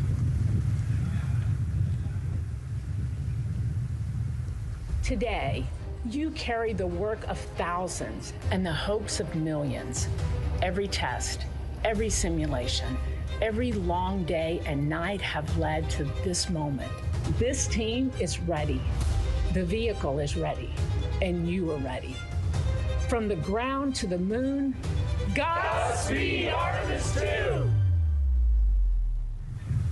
I love that. I just love seeing all of the people who have contributed to this mission and the fact that this is what they've been working for, and now it's culminating today. Yeah, thousands of people have worked on this mission, and you know, we saw there from the launch team, but human spaceflight is like the ultimate team sport, is what I like to say, and that's just a great example of our team wishing our astronauts good luck.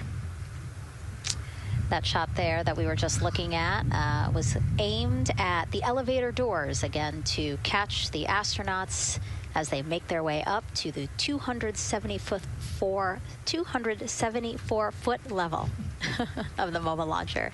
The mobile launcher is the structure you see there. It is not only a way for the crew to obviously access Orion, but also provides the fuels, communications, all that to the rocket. And now we're watching the crew walk across the crew access arm, getting a beautiful view of Kennedy Space Center. From 274 feet. Woo. Nicole laughs because Nicole is also, like Reed, does not like heights. I do not like how open that crew access arm is. But Reed made it across, so that's good news. It looks like they really enjoyed it. You know, they didn't just walk straight past. Christina and Victor, we definitely saw. Some thumbs up there, looking out, yep, that crew access arm. And then Reed, he knows where that camera is. Taking the opportunity to, again, just tell folks, hey, we're doing good. Ready for it. Yeah. And it looks like they're actually probably signing their patch. Yeah, there's a wall with patches there, and so each crew signs when they get up for their launch. And so this is probably actually the first time a crew is doing this in the White Room of Launch Pad 39B.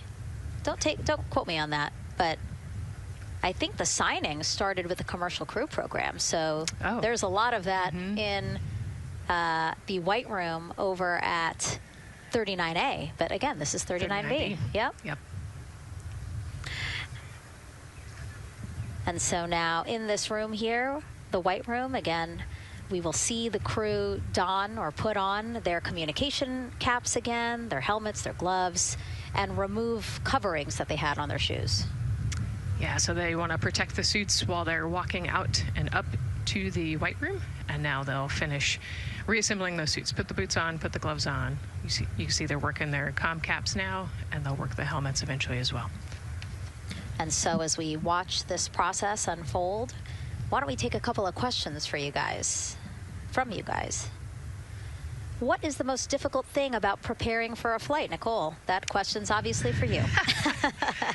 Ooh, this is a great question. You know, I think we get such good training. You know, this crew's been training for years. And so they know this rocket and this capsule inside and out. They know all the dangers. They know how to react to anything. So I actually think, you know, preparing your support system and your family, I think launch day is actually tougher for your family than it is for you.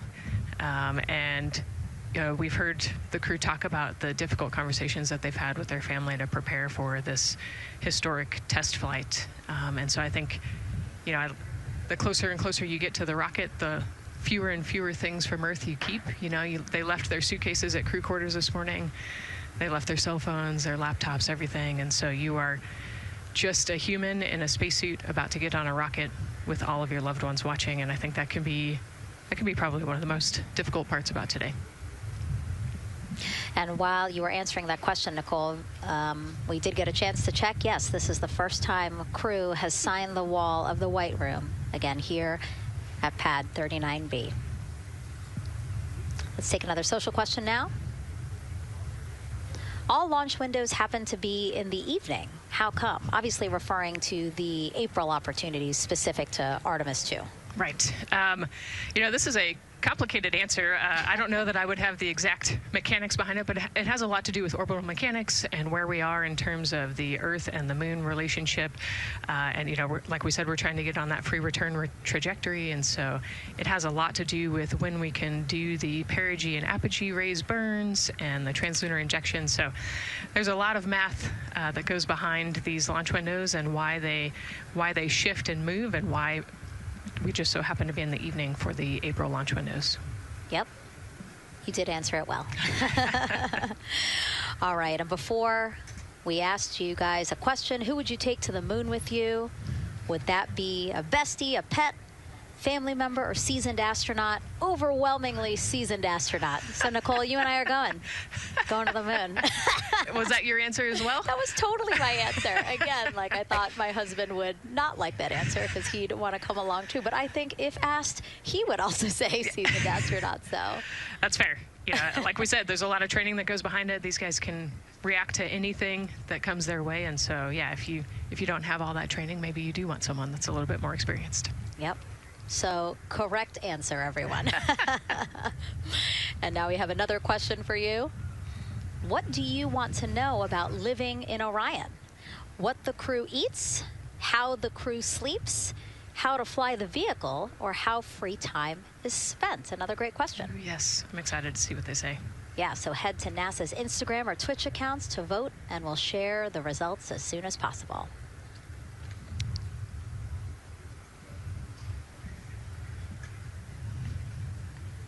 And while you're doing that, remember to also sign up to be a virtual guest for this mission. Just go to the link we'll pull up on your screen. As a virtual guest, you will get mission-specific information, notifications of any schedule changes, and curated resources straight to your inbox.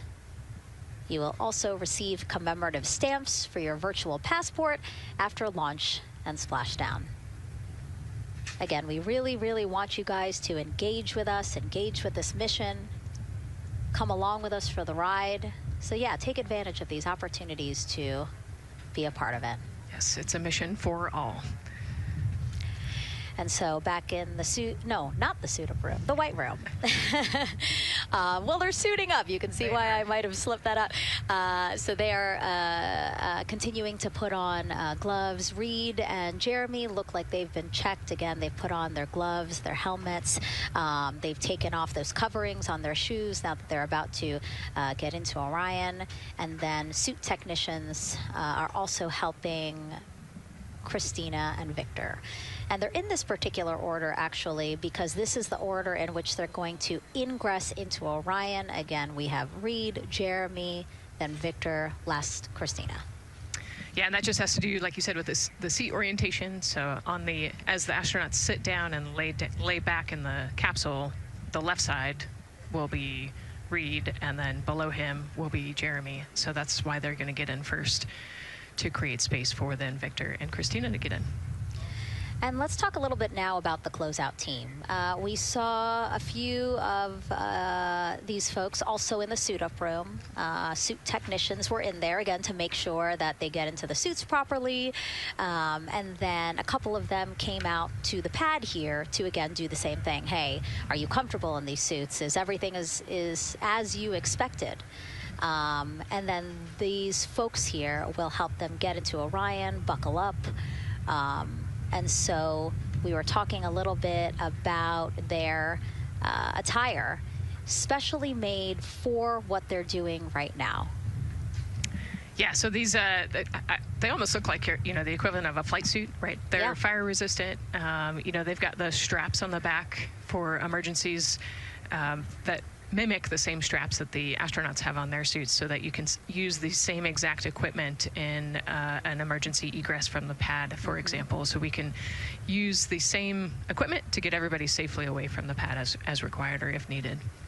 Yeah, always thinking about those contingencies, how to very quickly, if there were an emergency, get everyone out, not just the astronauts, but also the closeout crew if an emergency was happening while they were still at the pad. And so those suits, flame retardant. Also, when we see them crawl into Orion, you will notice that they are on their knees quite a bit, so built-in knee pads. Really a thoughtful design for the purpose that they're serving today. Yeah, they're functional, which is exactly what we want, but also they're pretty classy looking, so we did a good job with the design. I was going to say, they actually look like, the outfits that car racers wear, right? Yeah. And then when I said that to the lead of the closeout crew, he's #1 if we do see him, Taylor Hose, he said, well, actually, we are kind of like a pit crew, like they're very quickly moving through the operations so that not a lot of time, not more time is spent at the pad than is needed, because this is a fully fueled rocket, Nicole. Right, yeah, we want to minimize the time that we have more humans up in the White Room, but also safely and efficiently get the astronauts ingressed into the capsule. And so that's their main job. That's so yeah, like the pit crew analogy works great.